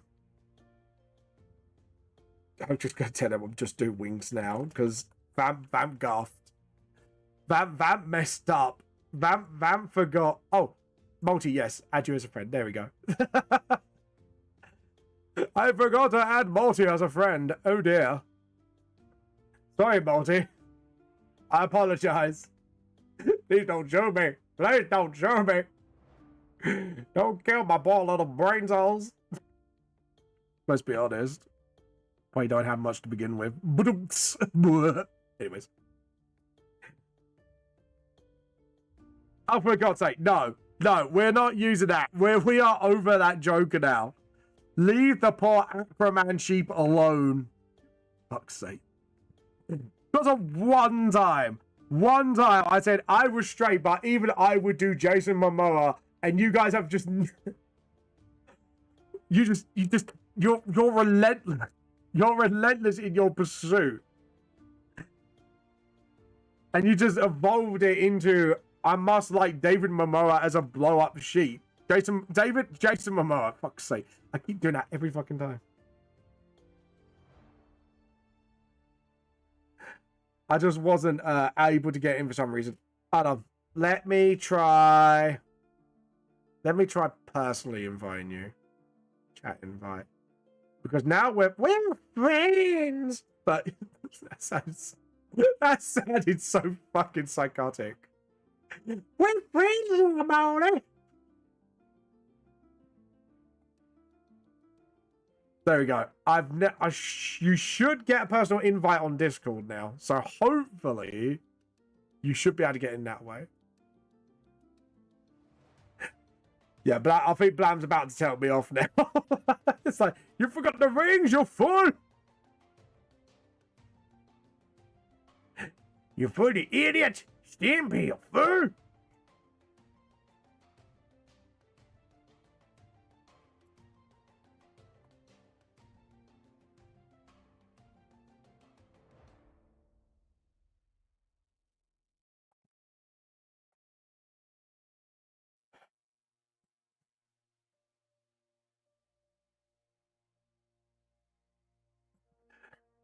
There we go. I'm in. Yay! We're in. It sounds like we were hacking into my own server. We're in. We're in, boys. We're in. It's party time. Woo! Anyways. There we go. And then just do that. Awesome. If we do it like that, and then just have the feather sort of. That's it. Awesome. And then... So if the wings are folded in, maybe just do a little hint. Let it undo. We're in, boys, we're in. So many jokes on little time. No, no, no. Get your mind out of the gutter, mediocre. Get your mind out of the gutter. Don't make me backhand you, boy. I know you might like that, actually. Let's not do that. Actually, you might like that. And that's just filthy. I practice. Oh, bullshit. Oh, God, fuck me. You are killing my brain cells. Hey, and we got a Clover. Hello. Yeah, you are on time. You are on time. I don't know if Storm dropped by earlier. Hold on, let me message the group. Hold on. At Storm. Yeah, Nova's normally the first one in.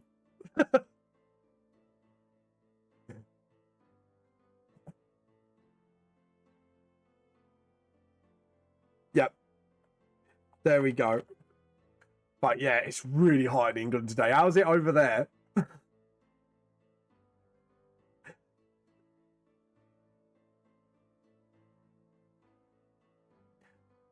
Multi says, I'm getting distracted, but I'll leave it now because I got some deadline. All right, we'll let you do your, because I know deadlines are a thing for art, so.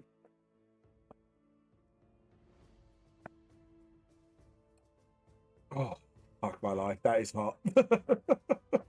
Not gonna lie, that is hot. Oh, Zell, talking of Zell being, you're not here first, Zell. What's wrong with you? Hello? Have I been cut off? Have I been muted? Is my earphones unplugged?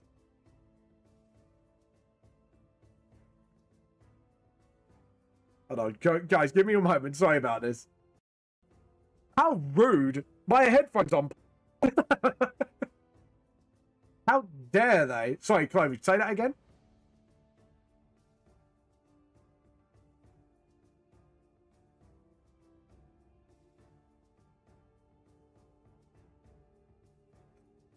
Red. Oh, like a Renaissance fair.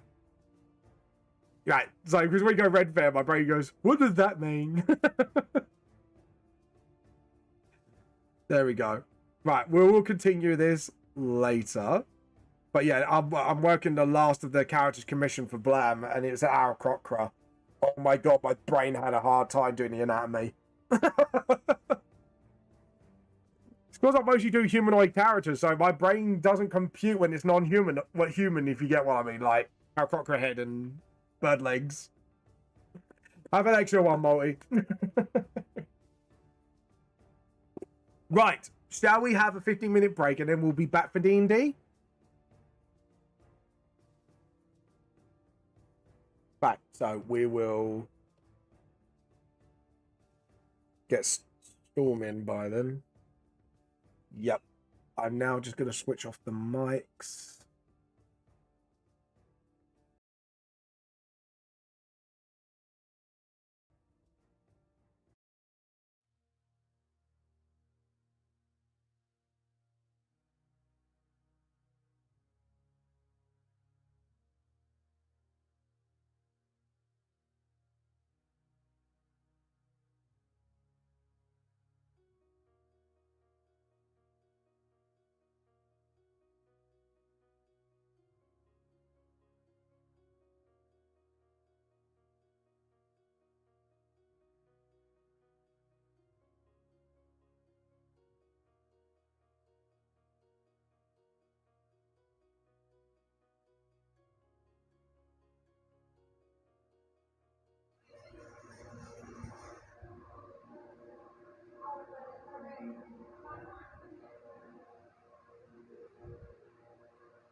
On now. So, Clover, this mystery package.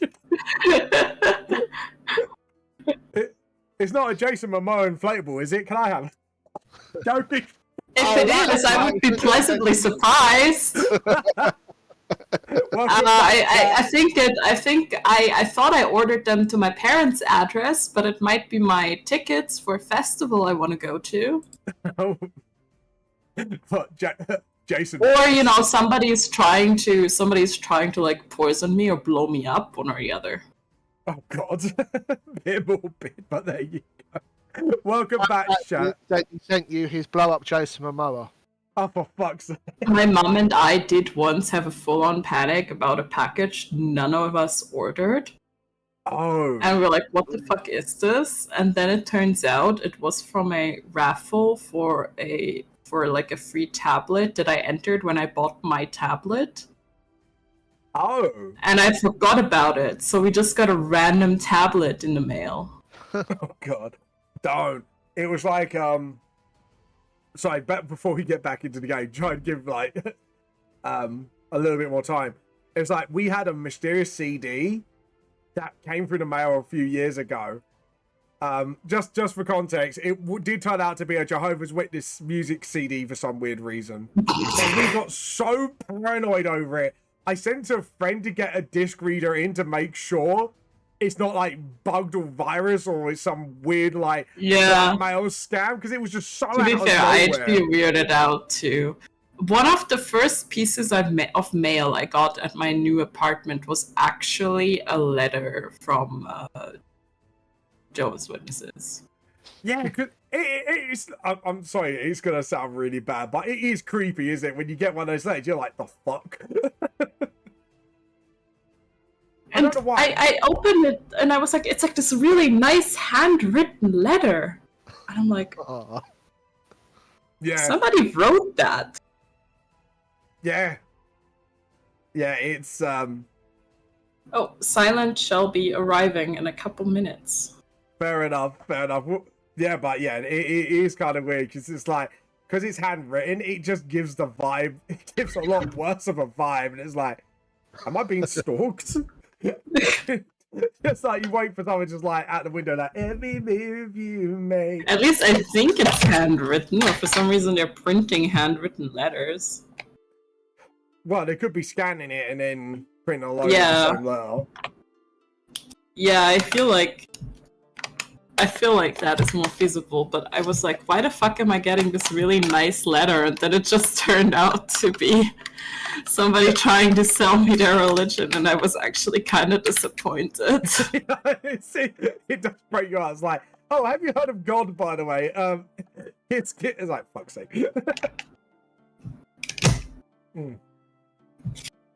Yeah, it is quite sad when it gets to that point, but yeah.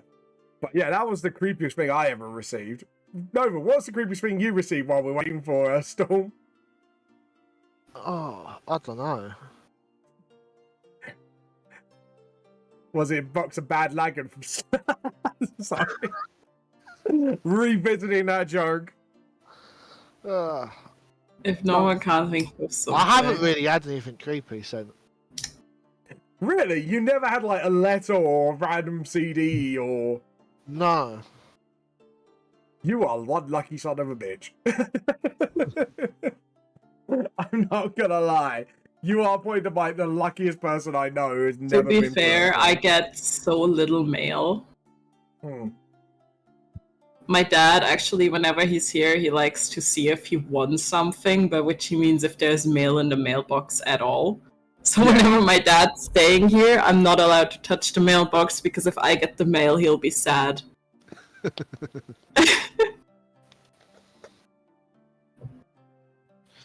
Even it's like from like a seller or something, like he's got to get that letter first. Yeah, he's got to get the letter first. Oh, that's kind of sweet, actually. I'm not gonna lie. It's just one of those like weird, quirky things he does. I think everyone has their quirks, I think. Especially dads. I don't know what happens when you become a dad, but something changes. I swear. Dad Your brain. level of jokes go down. Oh god, yeah. Yeah, your jokes go downhill. There's a certain well, actually you don't even need to be a dad for that. It's just like, let's be honest. Yeah, I'm about to say, I don't know if that's genetic or something, but I tell jokes almost as bad as my dad. Yeah. I mean, I found those really bad water jokes on the internet, like when I was going for water puns. I think it's a storm. Yeah, it's a Silent. storm. It's a wild storm appeared. Hello. Yeah. How you been? I'm getting my master ball. Be right back. Just find a master ball storm. Quick! Jim, how you been? I want to say okay, but that would be a lie. Mm. It takes me back. Do you remember the problems with my back like ages ago? I guess it's gotten worse. Yeah, it's come back with a vengeance, so it takes me about half an hour to get her out of bed. Oh Oh god. no. Yeah, God. yesterday it was really rough yesterday. Jesus. Have you So- taken anything for it to at least ease it? I have or- taken about 20 to 30 different painkillers and still hasn't gone back, so I need to get it sorted out because it's starting to affect my left leg. Oh god, that's bad. Yeah. Yeah, you need to get that checked out. Oh no. Sorry to hear that. It's Yeah. okay. It's Everyone okay. give Storm some love. Not the inflatable sheep kind, please, people. I've had enough of that for one day. But, you know, fucking degenerates. Okay. Anyways, shall we get on with today's game so we can keep your mind off it at least? Yeah, sure. Last time on the Four Leaf Clovers, you have finally started traveling in the Underdark. While you were debating between reincarnation, whether to help the poor deep gnome or not, and rushing to your mother, while coming up with anime titles for Kyrus's reincarnation across the multiverse, you did bump into a younger dwarf that inspires to be a wizard and an adventurer. You have made yourself near the because the Kavdar kingdom, which is south of you, but I believe you're at a crossroads. If I remember correctly, are you headed towards the city first or the abandoned, like, out of nowhere cathedral at the bottom? I'm pretty sure we're looking for the child. Yeah, I feel like we were heading- we kind of frightened the shit out of the shop owner by telling him that if his child is dead, we can bring it back to life, or it'll be a complete Oh, race yeah. from anywhere. You went in a whole Yeah, Clover did that. Clover's very adamant to saving this child. It's like, if your child is dead, we can reincarnate, but you might not be able to find them. Technically, he'll be able to find you. I won't be able to. Yeah. Yeah. It's like walks into the marketplace, sees someone, oh yes, this is my daughter. Yeah. It's like a fucking like Goliath. Just like, oh, is she adopted? No, reincarnated. Or reincarnate in another universe, like that time we got reincarnated as a transformer. But anyways, you wake up. Obviously, you have your morning hot mint cocoa from Fawn, and the day under the Underdark that you think it's the morning is yours. What would you like to do, Clovers? Well, I mean, I might check on the shopkeep to see if he still has PTSD. Just run back up. We already left. Oh, did we? Oh, by the way, If you got a she might message fucking spell, fix it instead. yeah. Oh, You've got magic spell cell, so you can do it if you want to in 25 words. Yeah, Clover could send an animal messenger to Oh, him, but I God. don't think he would appreciate that. so being the heroes that we are, as I remember back to London, Yeah. we're just gonna check out this fucking random church with this random child that we don't know. Okay. So, you travel south. I would say it's not too far. It'd probably take about near-ish the afternoon to your... Because now, when you've been in the Underdark now for about roughly a day or two, it's kind of warped your sense of time. Apart from, I would say, Clover's more used to it than others. But it's a bit of adjustment to get used to, because obviously you went from outside world Clover to back in. So even though you got more of a clue than others, it's still a bit weird, if you know what I mean, to get back into it. Yeah. So we technically went into Clover's deep dark cave. You wish. Of course she knows. Of course she knows where she's going. Fucking hell. We went from one bunch of degenerates to chat from another. Don't I think the worry, best it's part is must be that that's a great. recycled joke. That is a very recycled joke. Yeah, it's been going on for a while. You approach this sort of like blocked off wooden gate, It does have a keyhole in it because it seems like they blocked it off for a reason, because obviously this has appeared out of nowhere and they're thinking, oh, that might be dangerous, so we'll block it up. Is it locked? Yes, it is No, locked. bud. I had to ask after last There's- time. There's a fucking keyhole. No, but after last time where it was, oh, there's no keyhole in the door. Oh yeah, I was being a bit of a fucking troll, admittedly. Okay, Hence so why I how- had to ask. So when you say gate, is it like one of like a garden gate, or is it like a palisade gate? Like how big are we talking? We're probably talking about 6-7 feet tall, wooden panels. Looks like put together at the last minute. Let's Almost fuck off. Take like- a look over there. Sorry, If you want to climb over it, feel free to. that was me. That was me talking IRL. That was 6'11". But go on. Yeah. It's got like a sort of it's sort of midway between dwarf and human height, because obviously dwarves mostly live in the Underdark, or mostly smaller creatures like gnomes. I think like drow are probably like the only tallish like humanoids that are around there. You see the dwarven guard that was with you.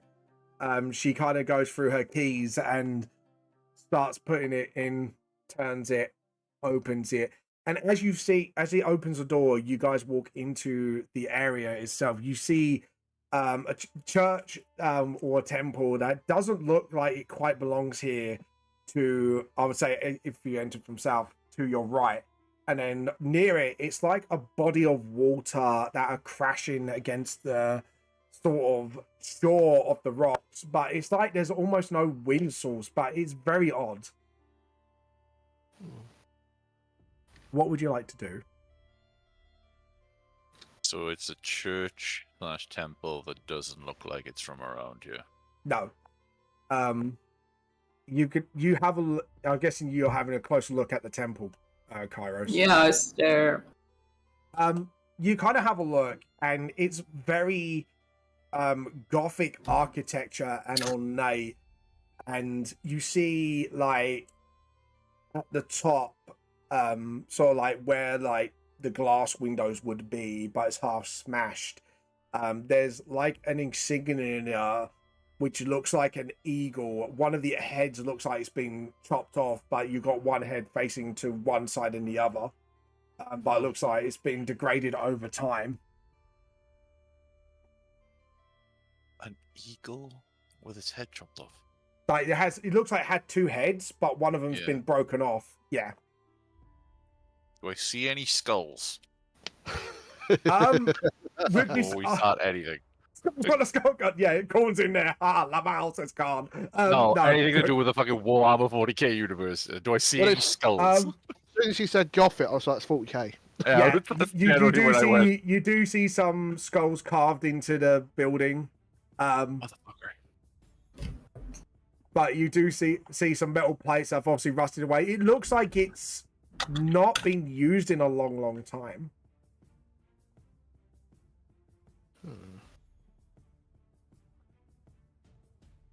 I'm going to guess that if Clover were to try and see, like, she's never seen that symbol before. Make me a quick history check, actually, because you might have seen it somewhere before. Might be a new. Yeah, but Yeah. if she's seen it in new. No, How many Fenlands were there? Yeah, 15. I don't know. No, I think I think it's the third one. We're on the third Yeah. one. Is yeah, it 3 or 4? third, I think. It's fu- New. I'm trying to buy time while I need to open my sheet. So I'm in New Fandaland? Question something mark. did- Oh wow, 18. Nice. 18. Nice. Clover's surprised and all, so are we. Yeah, so you have seen this. It's on Vulcan's armor. You've seen it on Dawn's armor. You've seen it on a couple of the mech boys that Kairos decided to troll with a package. The It is Toaster Boys. Yeah, the Toaster Boys. It is. I believe someone might have told you once. It's called the Imperial Aquila, where you've got the two-headed eagle, one facing the future with its eye open, while the other eye, the other head faces backwards towards the past and is closed. Oh. Isn't that this Imperial thing that Vulcan and the others in the funny armor have? You actually listen to them? Oh, you mean Yes, if I didn't listen, that would be rude. like Kyrus's friends Oh. Oh, yeah. who like to lube stuff up? Yeah. Machine, well, some sort of mechanical shit. I don't fucking know. They like to lube up toasters. I think there was something about one eye facing towards the future and the other towards the past being closed of the eagle. That's fucking stupid. How's the other eagle supposed to see? Bit too symbolic for Kyrus's liking. Paris is not symbolic at all. Yeah. Well, I think there's a meaning behind it. I'm not sure I entirely agree. But one eye's closed and one's open. Like, that's... Keeping your What are we pillow trying tight. to symbolize here? Okay, is the door open or closed that leads into this temple? Yeah, as you push the door, strangely enough, it is locked. Of course it's fucking locked. Why can't anything be fucking simple? Well, we gotta give the rogue something to do.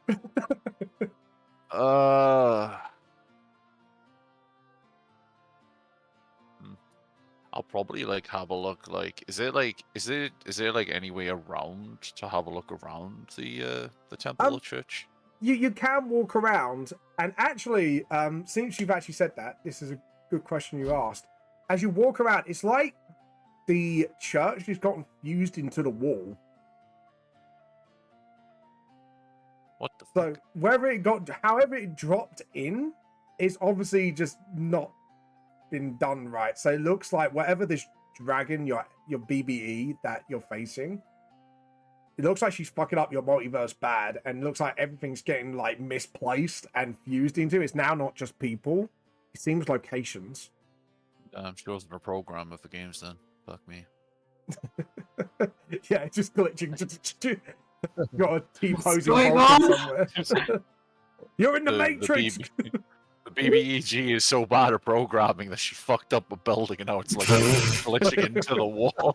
It's clipped. It's clipped Isn't into that the like wall. literally what happened in like Solasta with the Badlands? Yeah, fuck me. What an What a amazing. reference! I'm wanting inspiration for that. Oh, let's go! What a hell of a game, man. What a hell Yeah. of a fucking game. I just love the Oh. reference you just pulled out. Oh god. We had a great time playing that game. Yeah. Do you remember when we were stuck on the spiders for hours? Oh god.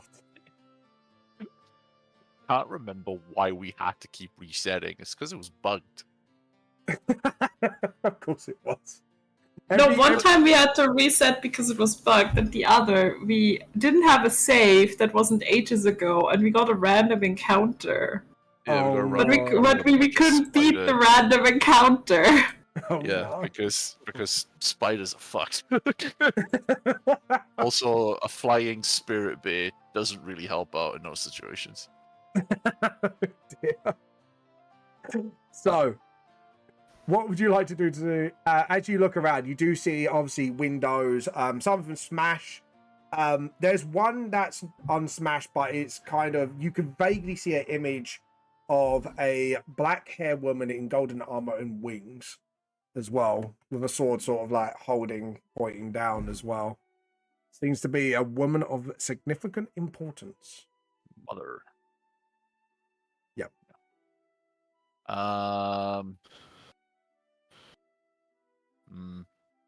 See, now we could go in through the front door, or we can go through the smash glass, but I don't think, glass is never really nice on the human body.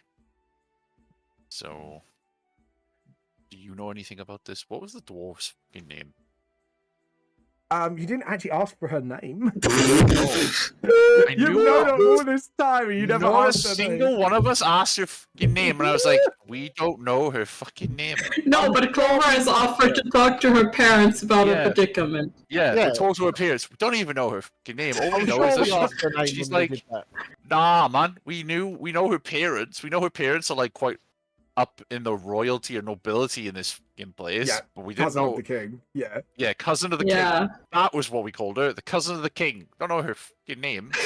Oh, by the way, what's your name? Oh, sorry. So she kind of get flustered because she forgot to introduce herself. Not your Um, fault. We should have been more smart.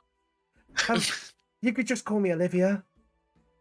Just Liv, kind of got it. wraps her hands around her hands, like sort of nervously. How about Liv? Olivia's a nice name. Oh, thank you. Apparently my mum heard it somewhere when they were like sort of in the overworld, and she liked it. Liv it is.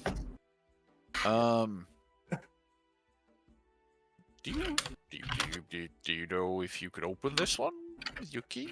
I think we didn't tend to try because we didn't want to mess with what's ever going on in there. It just, like I said, appeared out of nowhere, so it kind of spooked a lot of us. Uh-huh. Creepy for my liking. Just looking up at it, like looking at all the skulls in the slots and all that. It's just like, Okay. I'm gonna put my ear to the door just to see if I can hear anything inside. okay. Could you make me a perception check, please? No. No. You just No. on me. That's a 24. 24. Nice. I am just looking from. So you do hear some voices through the door. You hear some growls and snapping, voices, hums, hymns, and a voice that sends shivers down your spine, going, "Soon, my darling, I will make you one of my own." And that's all you hear. It's quite distant because it's obviously whatever this building is quite big, but yeah. Mother. Okay, we're breaking down the door. You're Hold your breaking- horses, Arnold Schwarzenegger.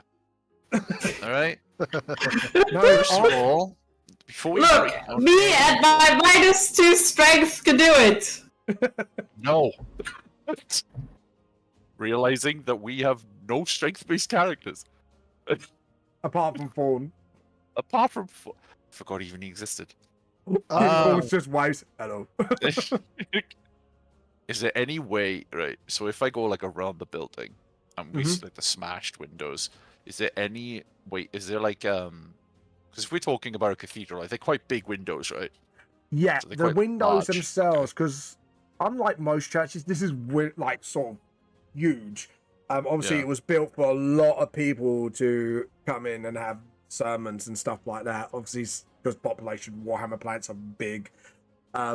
The height of the windows are roughly about 4 foot, so you should be able to climb in theory. Okay, can I? Is it okay for me to see if I can peek inside without actually having to go inside? Make me a stealth check.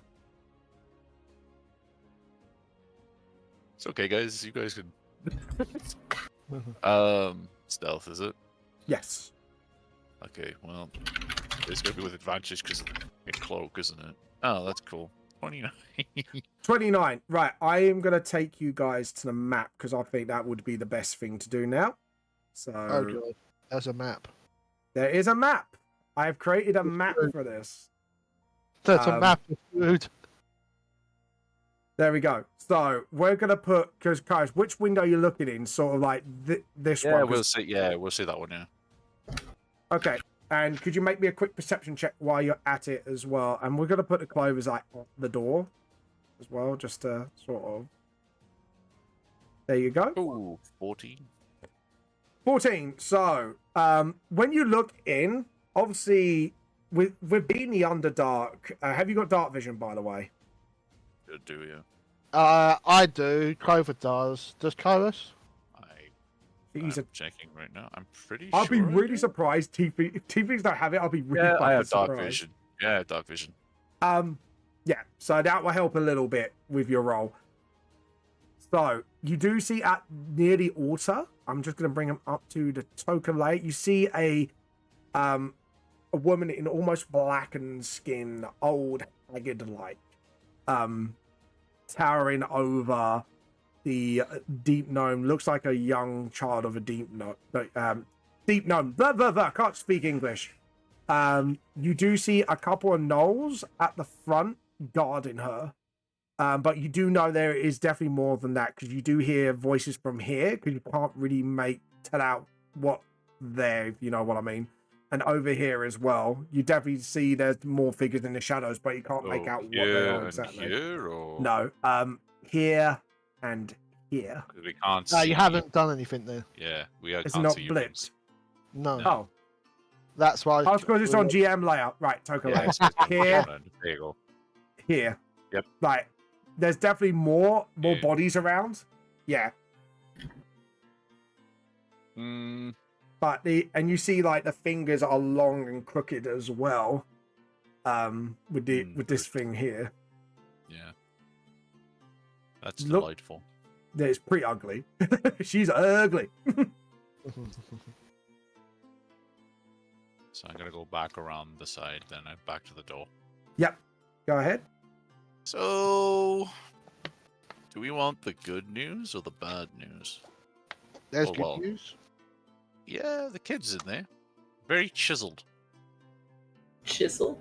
A No, chiseled no, chin. sorry, Yeah. the token was just for the deep nose. But she looks I know that's ridiculous. pretty- The daughter is very chiseled for a deep gnome. She can just started the size.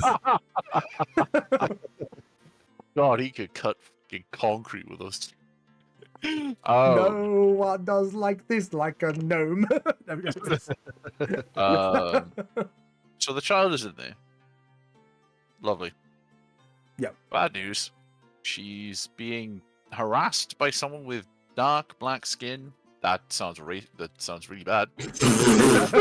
Well, especially I'm when you're sorry. younger. Charcoal-like skin. There we go. Yeah, That's there you worse. go. Charcoal-like skin. That kind of looks like Vulcan. Everyone, this Vulcan just like, what? Gangly fingers. Sort of like long, creepy fingers, haggard-like features, like looks very old. Doesn't look well taken care of herself. Honestly, she looks like a hag.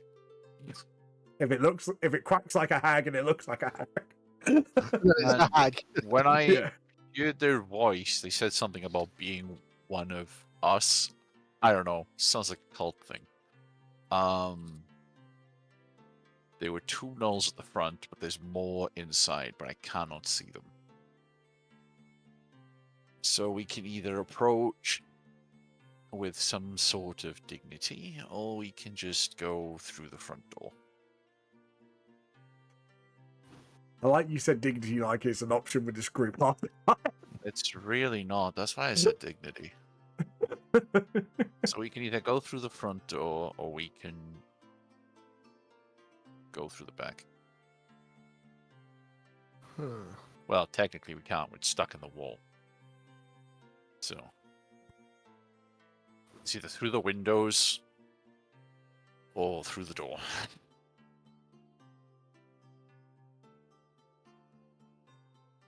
Clover, what do you think? You think Mara would do?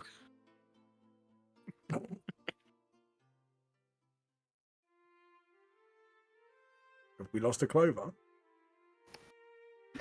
Sorry. We did, yeah. I don't know where Clover popped off to. Um, I don't know. I couldn't hear you for a second. Storm Okay. said we could either go through the front door or try to be dignified and go through one of the windows. Well, if it's a hag, we need to get in there now. I was about to ask, what would Mara do? Hmm. Who? Who? Marrow? Hello? Yeah, but why is oh yeah, Meryl would yeet through the way. That joke went so over my head. Who? I was like, oh, okay. I was like, what does Meryl have to do with anything? Why does Kairos know about Meryl? It wasn't. It was out of character. Oh, God. Good. I'm crying. What would Gaston do? He'd burst in the front door and start singing a song. Yeah. No one. Yeah, go on. God's sake. Holy shit, man. Oh, God. Anyways. Form goes, it's your choice, Clover. We go in quietly and try to rescue your child without causing a fight, or we could go in the front door and fight our way through. Maybe bargain. But I will advise, hags are not things to be trifled with when it comes to bargains. I I don't don't know. know Man. from experience. So does Marrow.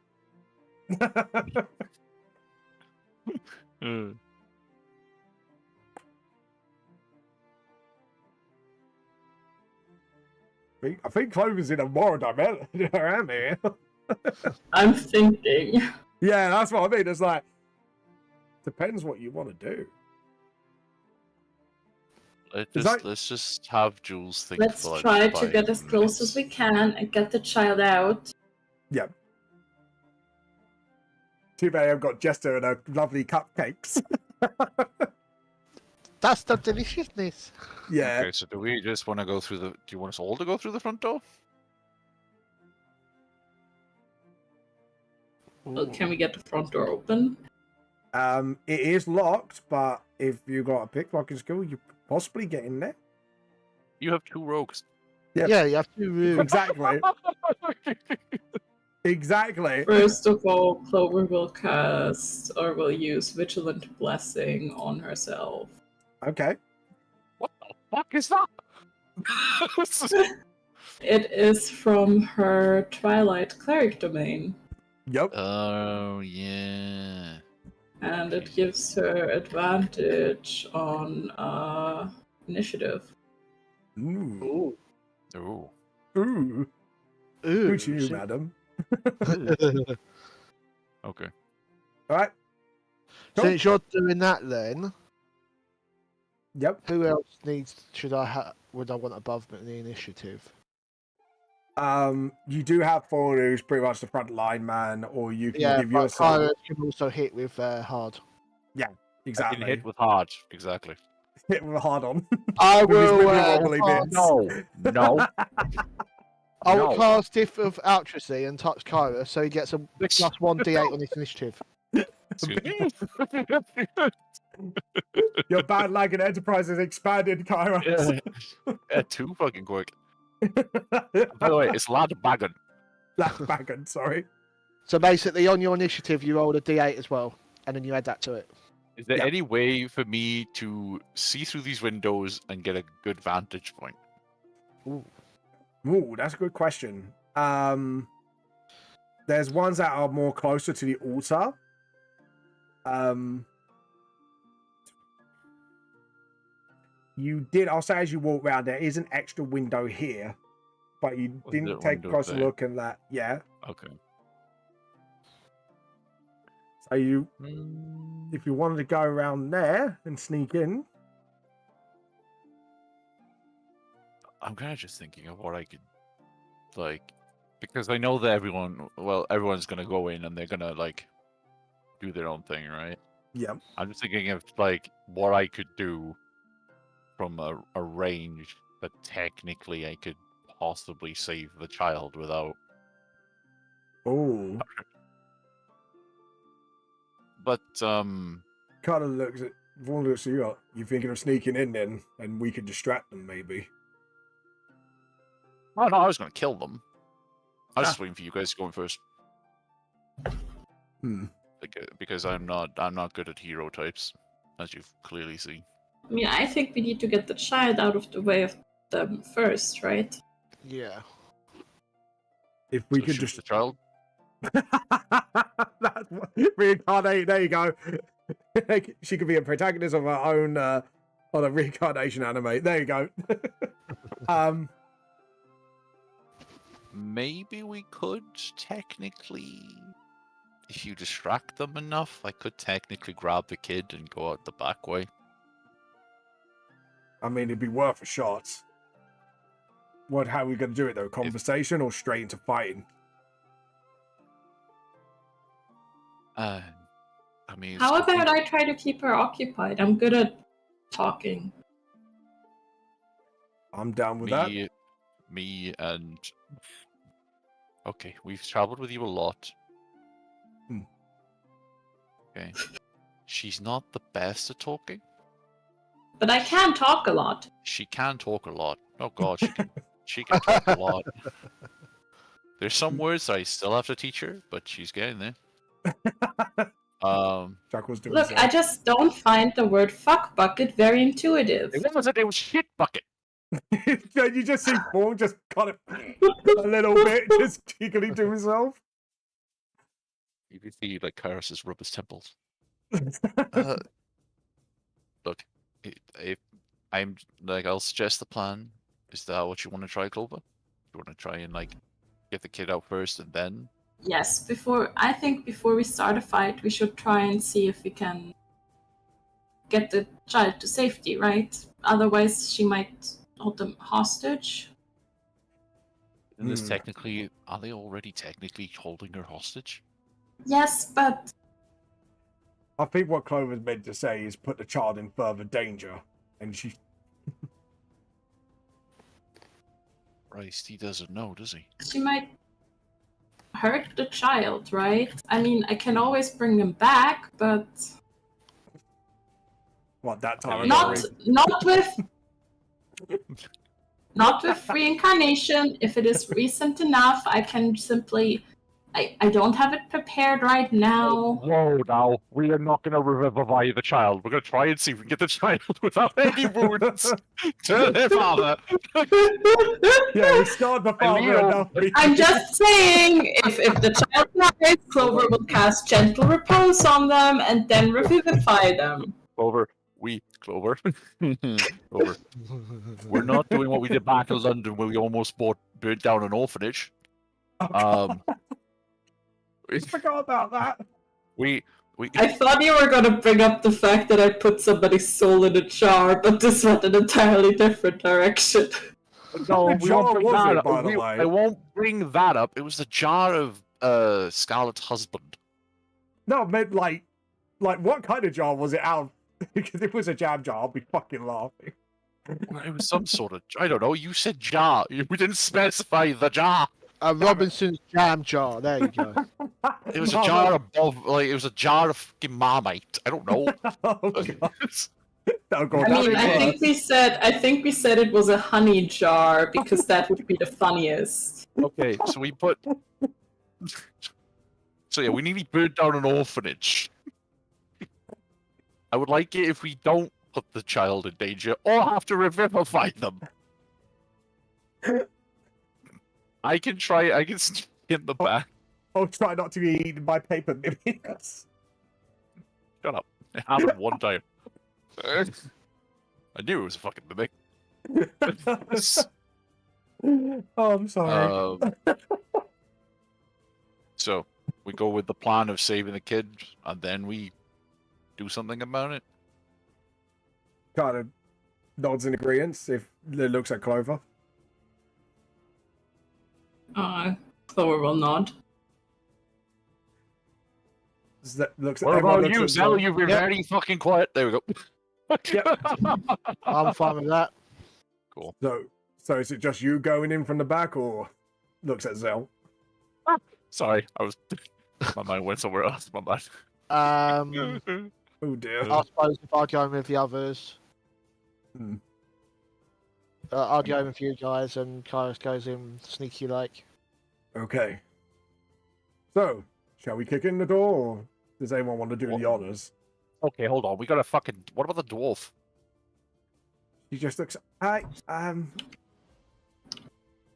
Well, I can't do much, but I can help from behind. I bet you Go. can, darling. He totally doesn't get it. Oh, that joke also goes over her head. Cool. Literally. I got a feeling a new ship's going to be made this day by the fans. But anyways. Okay. Jesus Christ. Uh, You try to be funny. Yep. You got two oblivious people with you. Well, 3 if you count Thorn. Yeah. Oh. Right. So I'll go through the back way. Everyone goes to the front. Done deal. Yep. Grand. And he walks around the corner to go and Yep. see if this window has been smashed. You look at it, there is a corner of it is smashed. It's going to be a bit of a tight squeeze, but you should be able to fit through it. It would require an acrobatics check. And a stealth check, obviously, as well. Before I start jumping the in, do I see anything in through this window?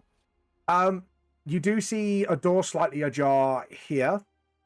You do see obviously some symbols of the Imperial Grilla, some of them of you've got this sort of like, I'm trying to think, that the French symbol, like when knights had them. Oh, sort of yeah, I know, yeah. yeah. You got some laying about there. Look like a crate, like in the far back here. Don't know what's in it though. Done.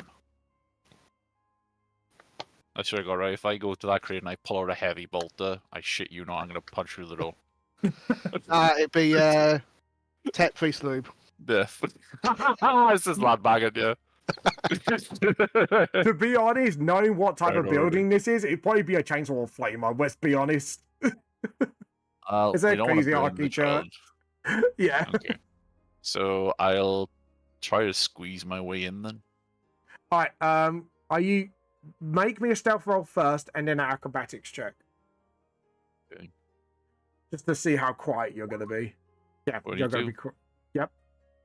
And the acrobatics. Well,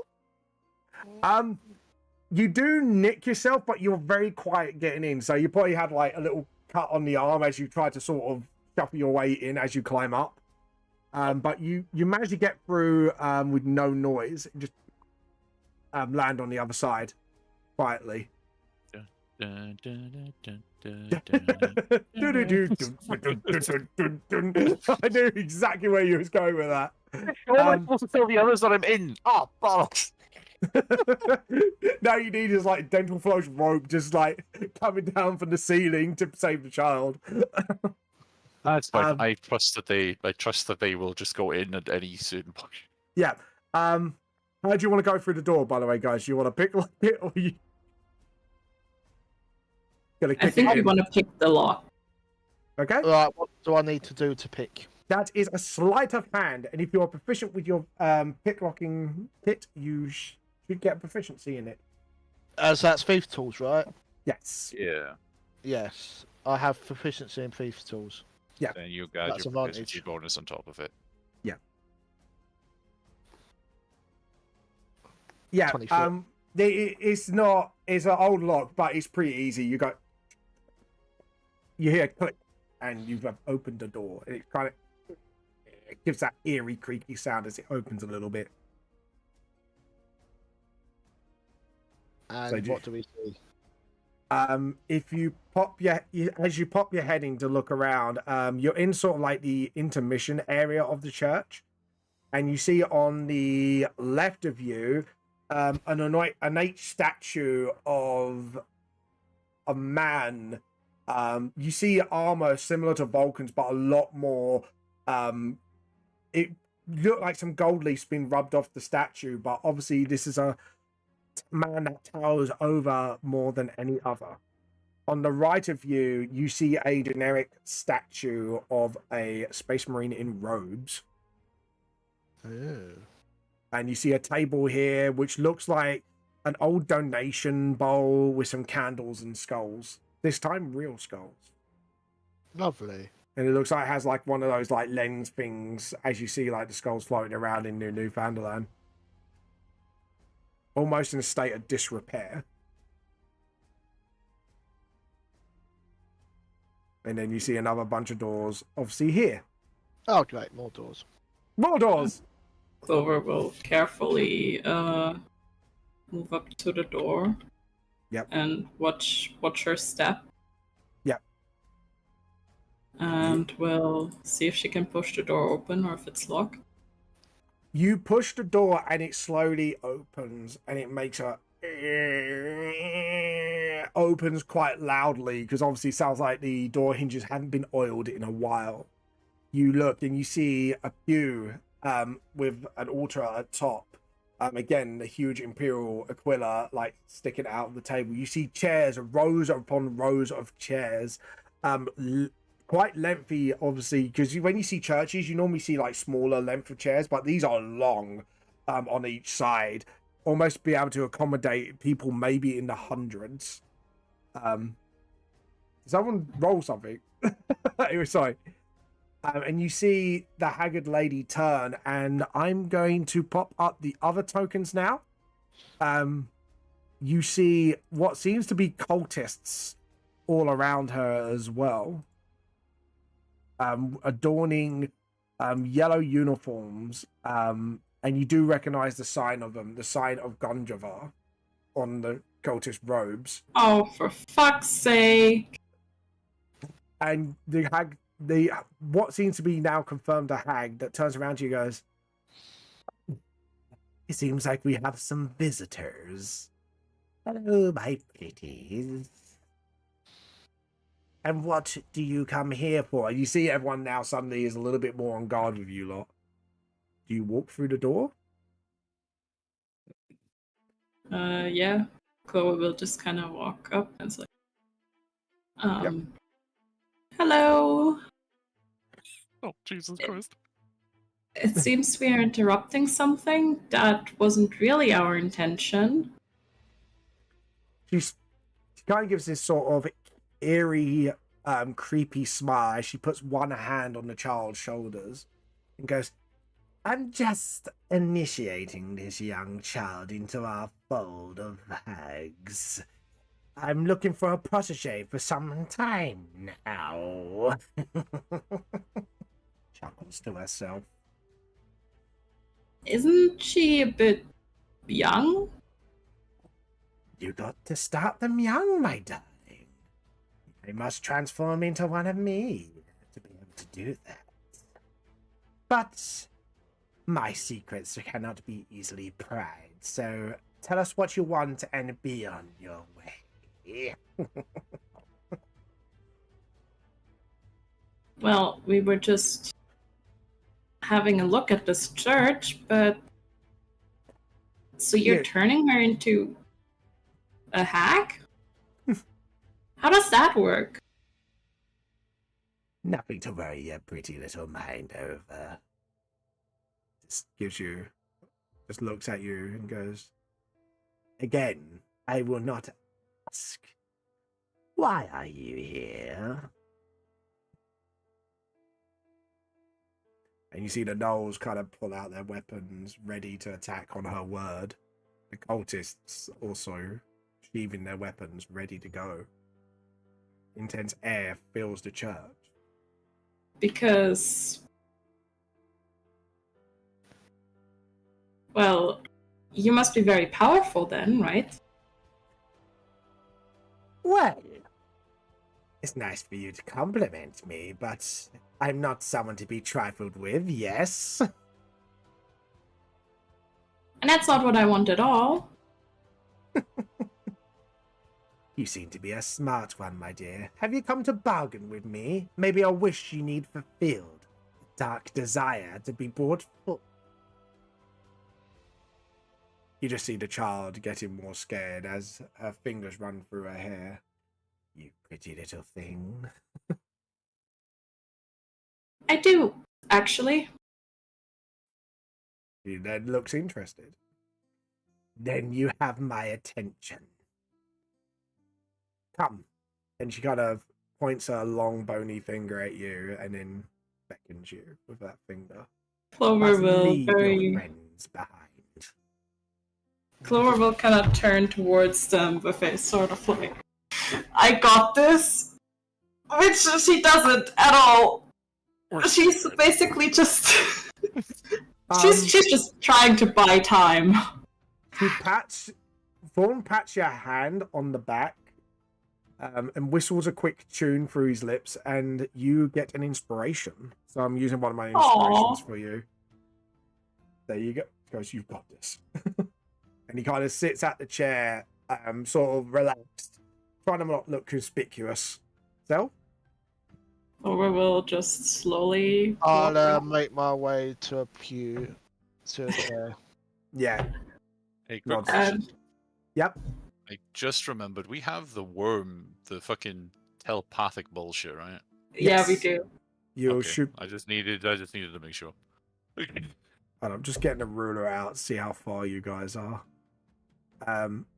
Yeah, so Clover will come into range at about 10 feet for your telepathy. Yeah, I mean, Clover would walk to about here and then see what the heck wants her to do. So, how can I help you? And she kind of nods to one of the cultists to pick up the child. So he's going to come here. And it looks like he's about to scurry the child away somewhere. So I'm going to say for now, they reach about here. About to Yes, like this is exiting the door.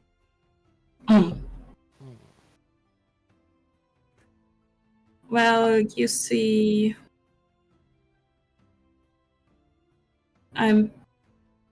there's something that I wanted to know that I haven't been able to find an answer for. Kind of looks at you and kind of puts her finger on her lips, leaning forward, interesting. Leaning against the pew. And what is it you like to know, my darling?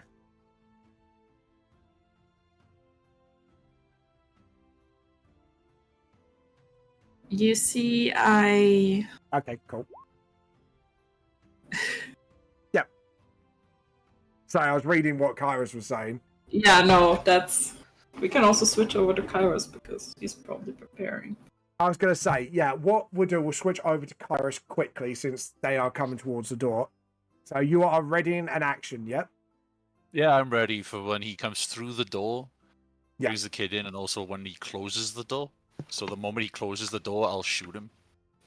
As you put your back against the wall, Kairos, ready to turn, as soon as that door closes behind him, you feel an intense feeling of you have someone else's life in your hands now. You're so used to taking lives away from everybody else that have wronged you that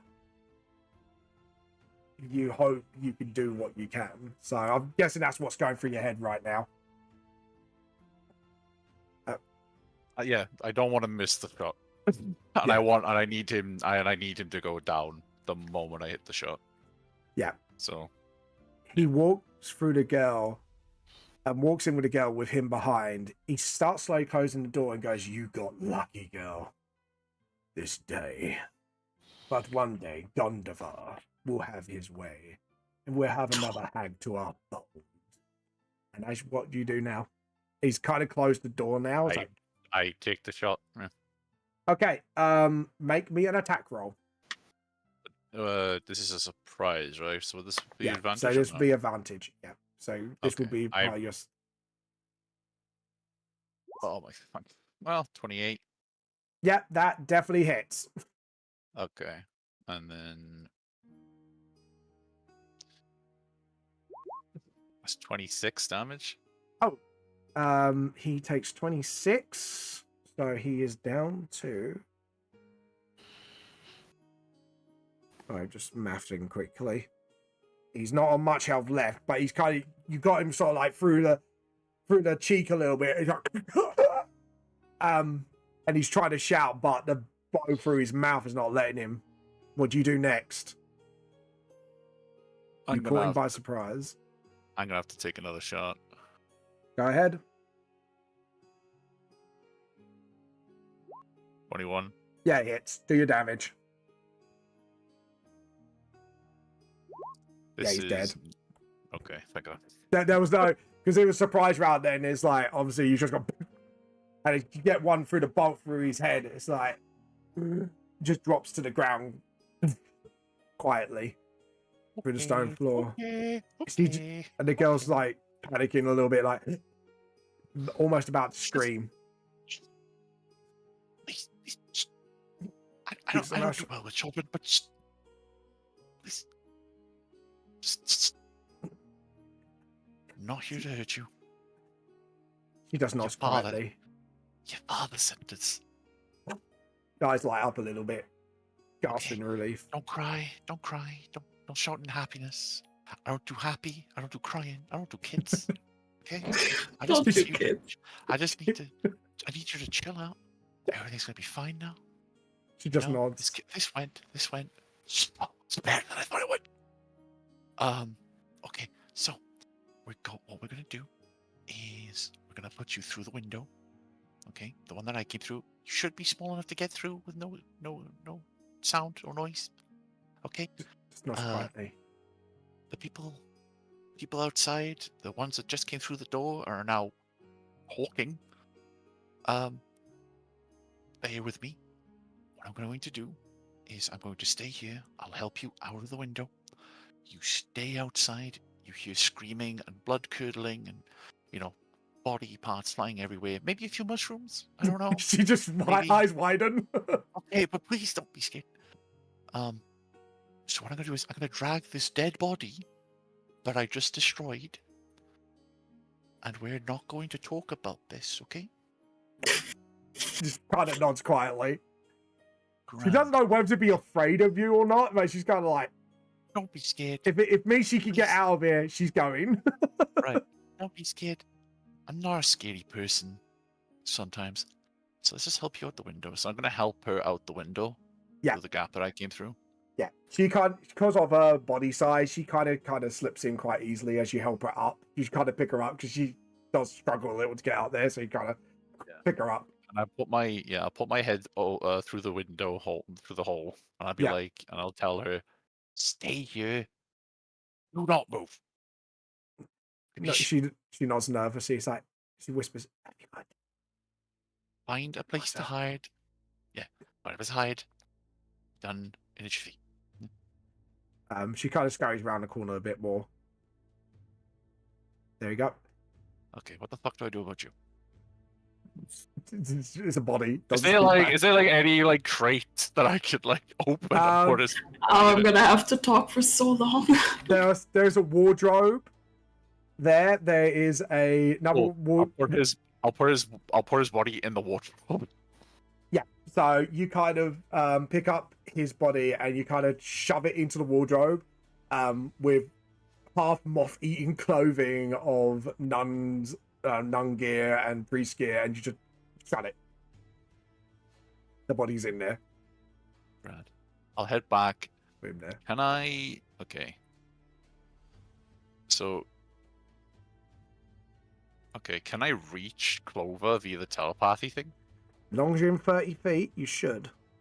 I think I'm within 25. Or 35. 35. Move Yeah. a little bit more to the right. So we'll move back to Clover quickly. She goes, and we leave from last time, so let's buy some time. And what do you want, my dear Clover? My dear. I know what I'll do. I'll open the door a little bit and put some thumbs up. It's just like, self check please for thumbs up. Just so Clover doesn't have to talk as long as she needs to without knowing that I actually got the kid out. 25. I'd say with Clover's natural perception, you kind of That is actually genius because it beats probably their passive perception. But Clover's passive perception is insane. So all you see, Clover, is Kairos literally in this crack of a doorway with 2 thumbs up and smiling. and it just closes the door back. Closes it a little bit more so you just see what's going on. Okay, continue. Yeah. As the conversation goes on, what would you like to know, my dear? Well, I'm looking for someone that I can't seem to find. Not here, not on the surface, and I don't know how. But I'm not sure I can pay whatever price it is you would want. And who is it you're looking for? And she looks at you intently, almost knowing.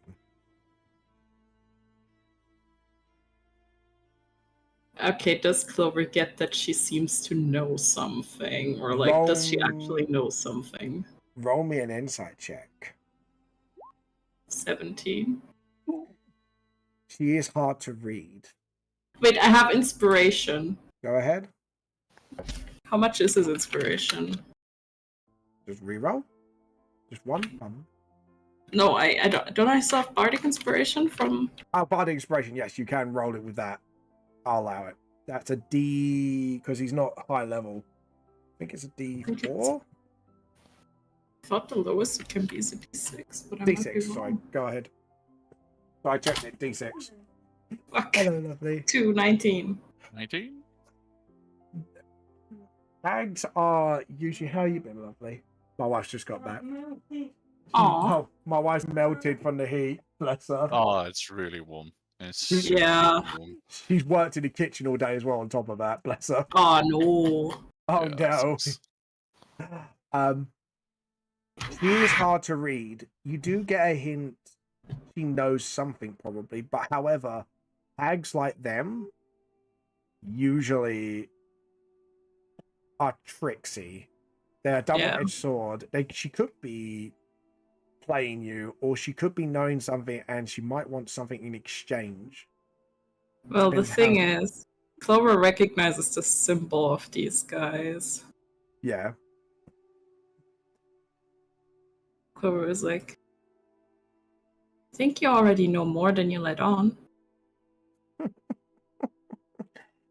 of looks at Form almost recognizably and looks back at you.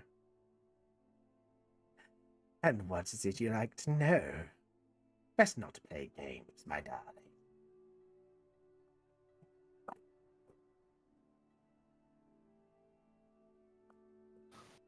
And then she leans forward. Dear darling Clover. She knows your fucking name.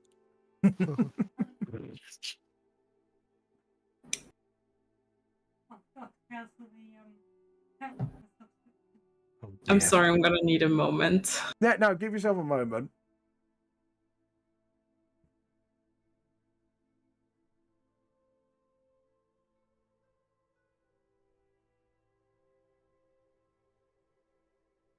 She just kind of looks at her, kind of like trying to seem brave, taking a deep breath, and is like,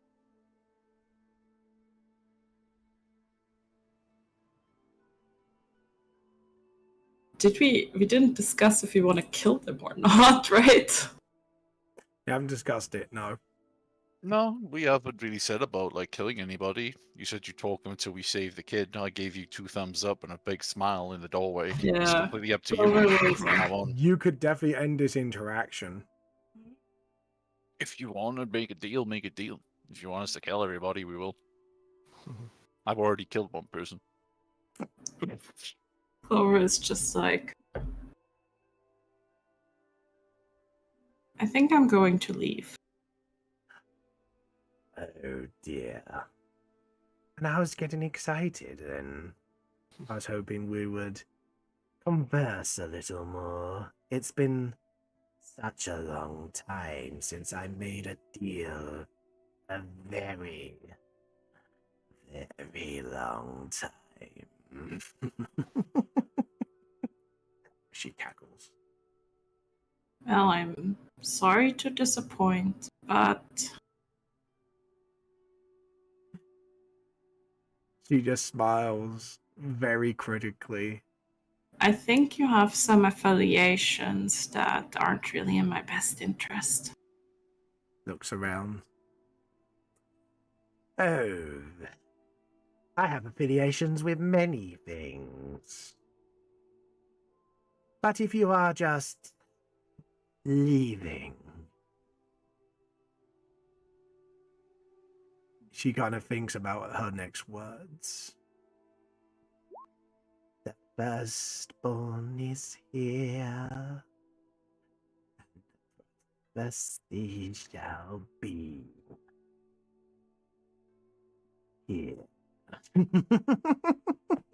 And as she just starts laughing to herself, she kind of raises her hands. A black poof of smoke surrounds everybody, and they disappear.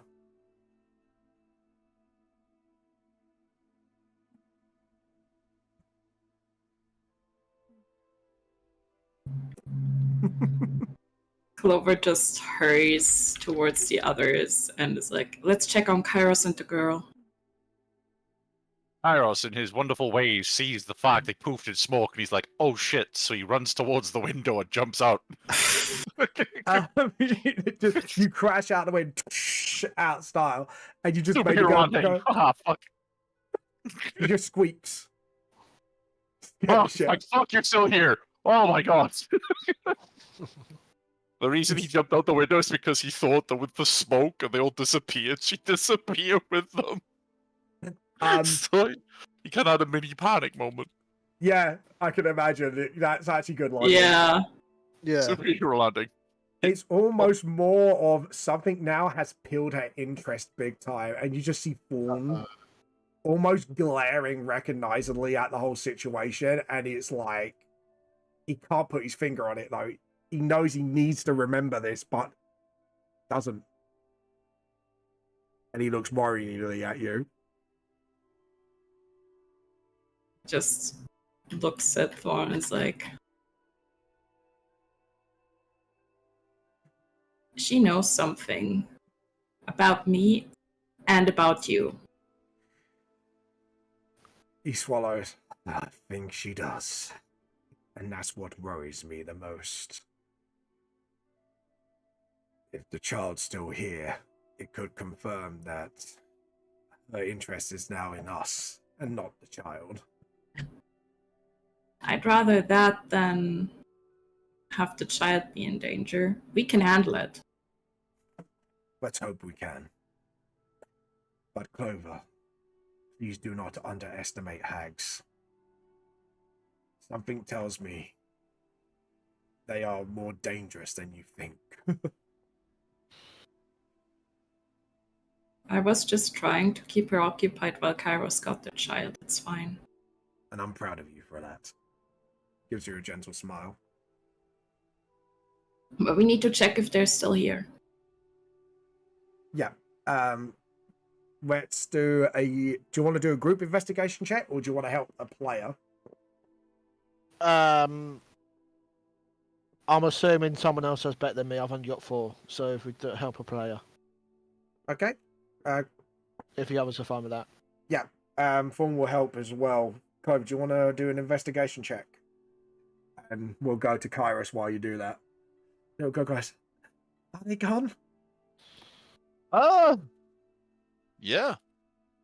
I mean, technically speaking, gone is a bit of an overstatement, you know, they poofed. Can we get out of here soon? This place scares me. I mean, it's a very, very scary place. But we can, my friends should be around the corner. Do you want to hold my hand? Just kind of like grabs onto your arm and hides behind you. Okay. So anyway, my name is Kairos. Okay. We met your dad for like 5 minutes. God, the stories we could have told him, you know, we could have found you dead. Could have Is he reincarnated okay? you. He's perfectly fine. A bit worried about you, mind. We did scare him a little bit. I do apologize for that. That was my friend. She has a she has a very she's nice. Oh, She's yeah. nice. Well, as long as you say. He's perfectly fine. He was with a bunch of dwarves the last time we saw him. How did you hold on? I stopped. How did you end up with this hag in the first place? I went exploring because I was curious. Yeah. In the And- Underdark. Well, my dad keeps a close eye on me, and she kind of like does know when a child's done something they're not supposed to. I might have run away to explore the church. I was gonna come back. Were you? Yeah, Mm-hmm. the other dwarf kids in the city picked on me because I wasn't brave. Let me tell you something about bravery. Yeah, Nods. it doesn't matter what you do. Bravery is something that comes naturally.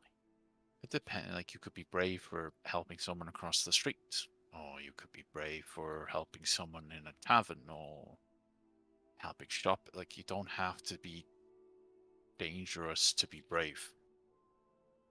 This is coming from a guy who, take it from someone who investigated a room and then blew himself up, or got into it with a slime and got eaten, or I won't do any of Just that say- again. I'll be a good girl now. your father loves you. Don't ever take that for granted. Nods. You're lucky to have someone to protect you. Just nods. Oh, and then you brave little shit.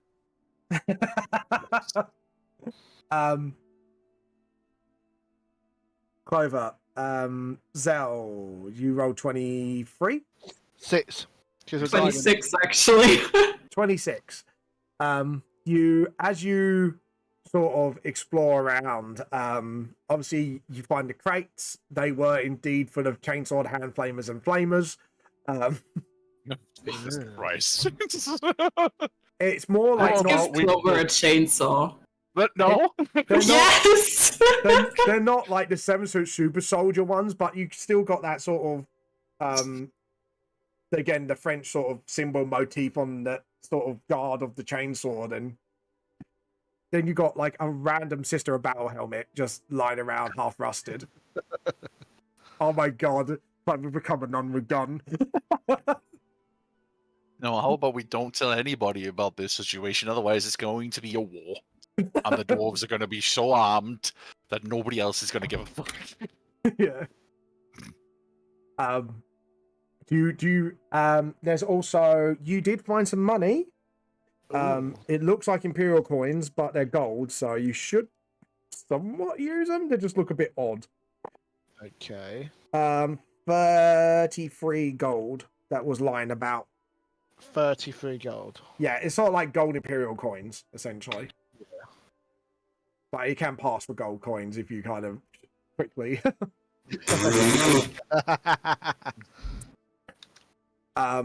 Yeah, so Clover, are you serious about having the chainsword? No, I don't think it fits the druid vibe, and I can't cast Shillelagh on it. But can you imagine Clover with a chainsword? Oh, Yes, yeah. and also don't want to. Maybe we should get one for Kyrus. He might like one of these. There's now a third person casting Battle Saint Celestine. Also- Redeem yourself. Unless they can be used with dexterity, this is a very bad idea. No, they're more strength. Yeah.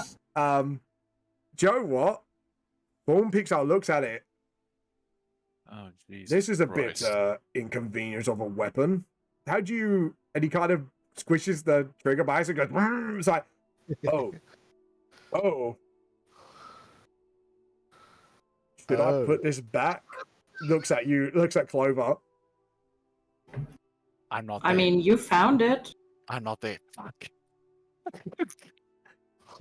Well, we could carry this crate. I mean, I don't know what these things are. He kind of picks up the flamer. And he kind of I looks don't know at it. either. He's going to do an So- intelligence check because if he ends up putting in that one, he's going to pull the trigger. Uh-oh. Don't. Gonna burn the fucking church. No, he kind of looks at where the barrel would be, and he takes 10 fire damage, and his hair's singed. And he just puts that back down and just keeps the chainsaw. lean down a bit. That's a bit hot. I know people say I'm a looker, but that was too hot even for me. For fuck's sake. Them That bad joke. jokes. Anyways, Clover is gonna put her hand on it, and there's this cold sensation as some like almost like mold grows over it before disappearing, Yeah, and he heals 9. there you go. Would have had a nasty burn mark. Yeah, that's all you find because the hag took everything that's important to her with her. So Fair. We now have a hag on our tail. Ah, lovely. I'm also not saying that Clover is potentially a firstborn, but Clover's potentially a firstborn. she's an only child. So yeah. firstborn of what though? That's I don't know. My mom? So anyway, kid, my friends are inside, and they're pretty strong. I wouldn't think of them to do anything stupid. Black singes on the tips of the hair. They Yeah. literally, like, they are...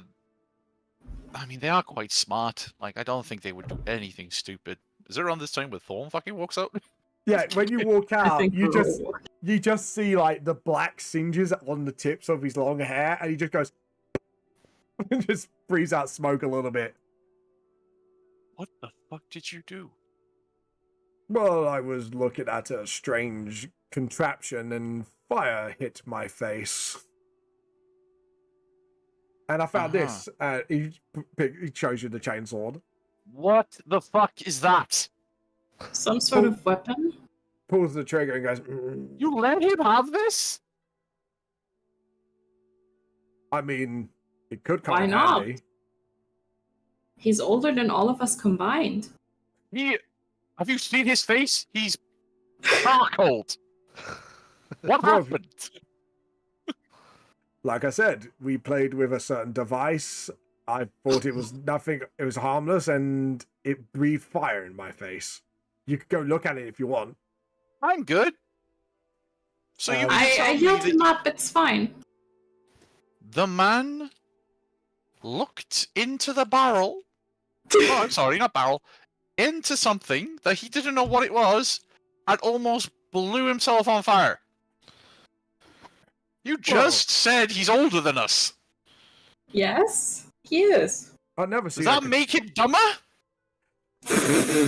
In my defense, I've never yeah, seen a I'm ready to hear contraption like this. that before. Okay, great. Don't like. What did it look like? Well, he kind of describes a flamer to you. Are you fucking serious? Well, it didn't look like a musket, so I didn't think it would do that. Would you look down the fucking barrel of a musket? No. Okay, so what made you think that you looked down the barrel of something completely fucking different? Drugs. Yeah. Fucking children, man. Anyway, here's the kid. Oh, at least the child's okay. Are you alright? Clover immediately kind of like walks up. Yeah, just it was scary. Just looks around you nervously, and you see the dwarven girl kind of puts a blanket over her shoulder. It's like, we'll take you home soon, darling. Yeah, you aren't hurt or anything, are you? No, just scared. Give me like 2 minutes. I walk back into the church. Yeah. He's- And then a few Um, minutes later, you see Kairos, like, dragging out a body. Oh. The cultist body. Yeah. I will reward experience for this, by the way. Clover just kind of looks at it, looks at Kairos, looks at the body again, looks at Kairos. Do you want it? Oh, you could try that reincarnation thing and test the theory. That is not what we were talking about. She wants to turn it into a fucking zombie. I told the kid, right, that they're gonna see things that they don't want to see. Let's not do this in front of the kid. Oh, Oh wait, but the kid's from the wait. The kid from the Underdark? We never established that. yes. Yes, she's a deep gnome, so she is. Granted, not everywhere in the Underdark uses zombies. That is kind of a quirk of Clover's home. Not a quirk. Yeah. It's a terrifying feature. That's clearly established in the overworld multiple times. It's not a bug, it's a feature. It's not. No, this is a bug. This fucking church is placed wrong. The little So- girl kind of looks at you and goes, "You can make zombies?" Don't, please. Oh, yes, I can. It's what my circle is, well, I guess known for. Ooh. So before I throw this fucking thing into the water like a decent person, do we want to turn it into a zombie? Do you want it? Well, I mean, if the water serves as water supply for anywhere, you could poison a whole town. Or I could bury it. That is better. Or you want to turn it into a zombie because you look like you're going to cry if I don't let you do it. Clover kind of like, when you brought out the corpse, she kind of like, she had this like puppy eye look. Fuck's sake, fine. You can use it whenever you want. Just I take my bolts out of his fucking face. It's just like it just goes slack. It's like How is Clover the face of the party and like the most good aligned character It's here? because you're the most innocent one out of all of us. And She yet you're makes the most... zombies. Yeah, but then you're the most fucked up. But there's nothing wrong with making zombies. It's just society doesn't like it. Well, well, that's the thing. The society she grew up in finds it perfectly acceptable. Exactly. Prawn goes, in a lot of societies they do kind of not comfortable with the concept. That's a them problem. I did learn on the No, I think that's an us surface. problem, Chief. If we can't walk into cities without, I don't know, 20 days to die here, fucking walking around. Just chuck a cloak over his head. No one will know. Well, it's a long tradition in the circle. You can have the body, Clover. I'm not telling you not to use the... You can use the body. You're lucky that one of them died, eh? Do you think do you think it's wrong? Over. I'm gonna stare at her for like 2 minutes. She just kind Are of we- tilts her head. Are we seriously gonna ask what's good and bad right now? After 51 episodes? I'm breaking the Granted, fourth she wall. did ask Okay. in one of the first sessions at dinner. Yeah. I'm breaking the fourth wall. You think after 51 episodes we're gonna actually ask ourselves if this is clearly right? People have done good things with it, but it's mostly bad. You can take the body and raise it. The kid wants to see it. And the dwarf looks exciting, being a magic. How are nerd as we well. gonna explain this to her? Like she'll go home. It's like, Daddy, I saw the lady raise a zombie. We gotta take her back to her father with the fucking thing behind us, you know that, don't you? Yeah. Well, I can tell it to wait outside. We gotta go through a dwarven fucking palisade of soldiers, my guy. Fucking what? The probably instant reaction is probably shoot the darn thing. Which is fair. We will see that when it happens. But Clover is going to kind of like kneel down and start casting the ritual. As she kind of, I mean, she does have a druidic focus. Is it a You Chiron believe shroom you by any somebody- chance? No, she's gonna like. I mean, her druidic focus would be like. I don't know what it would be. Something shroomy. Could be one of Kyrus's lad Baggins, the mushroom. I'm not gonna go there because the chat will I mean, go it wild. might actually be sort of like this, like almost like a branch, but instead of like leaves or anything, it's just like sort of like there's like weird twisting like mushrooms. Yeah, so sort of like when mushrooms cover like a dead bit of the tree, you're talking about sort of like that sort of vibe. Yeah.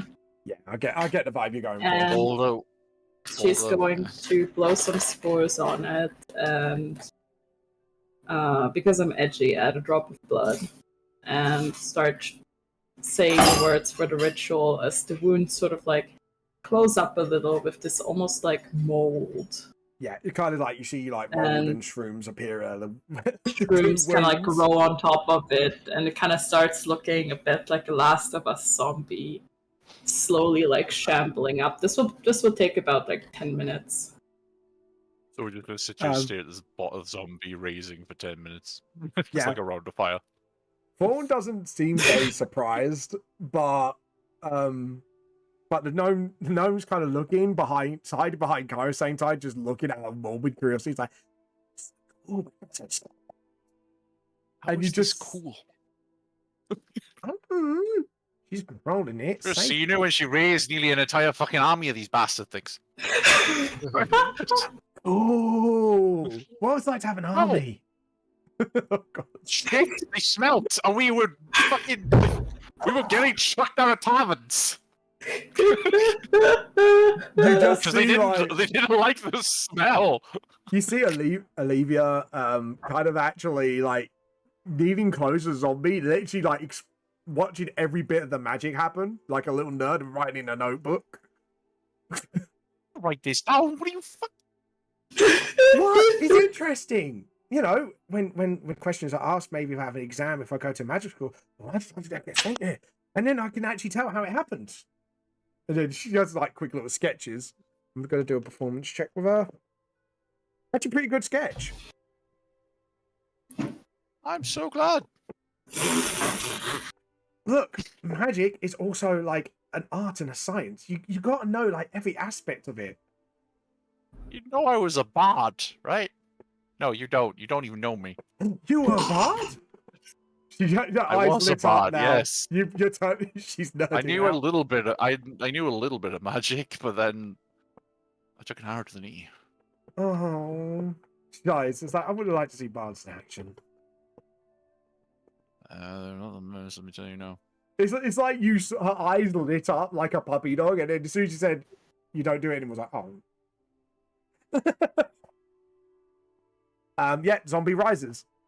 We'll go back to the world. Okay.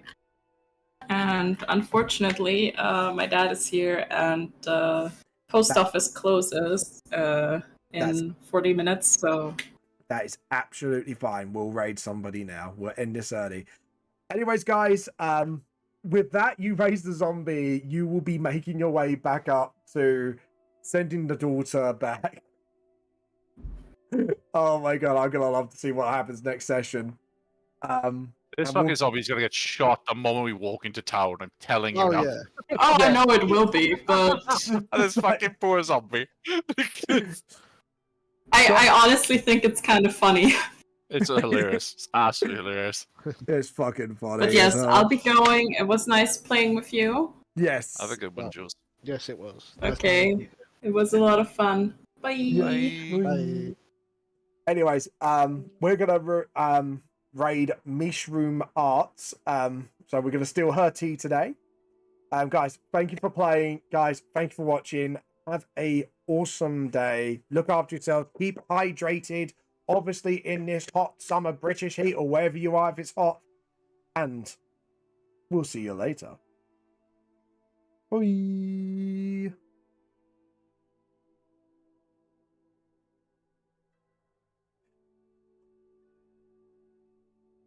Anyways, there we go.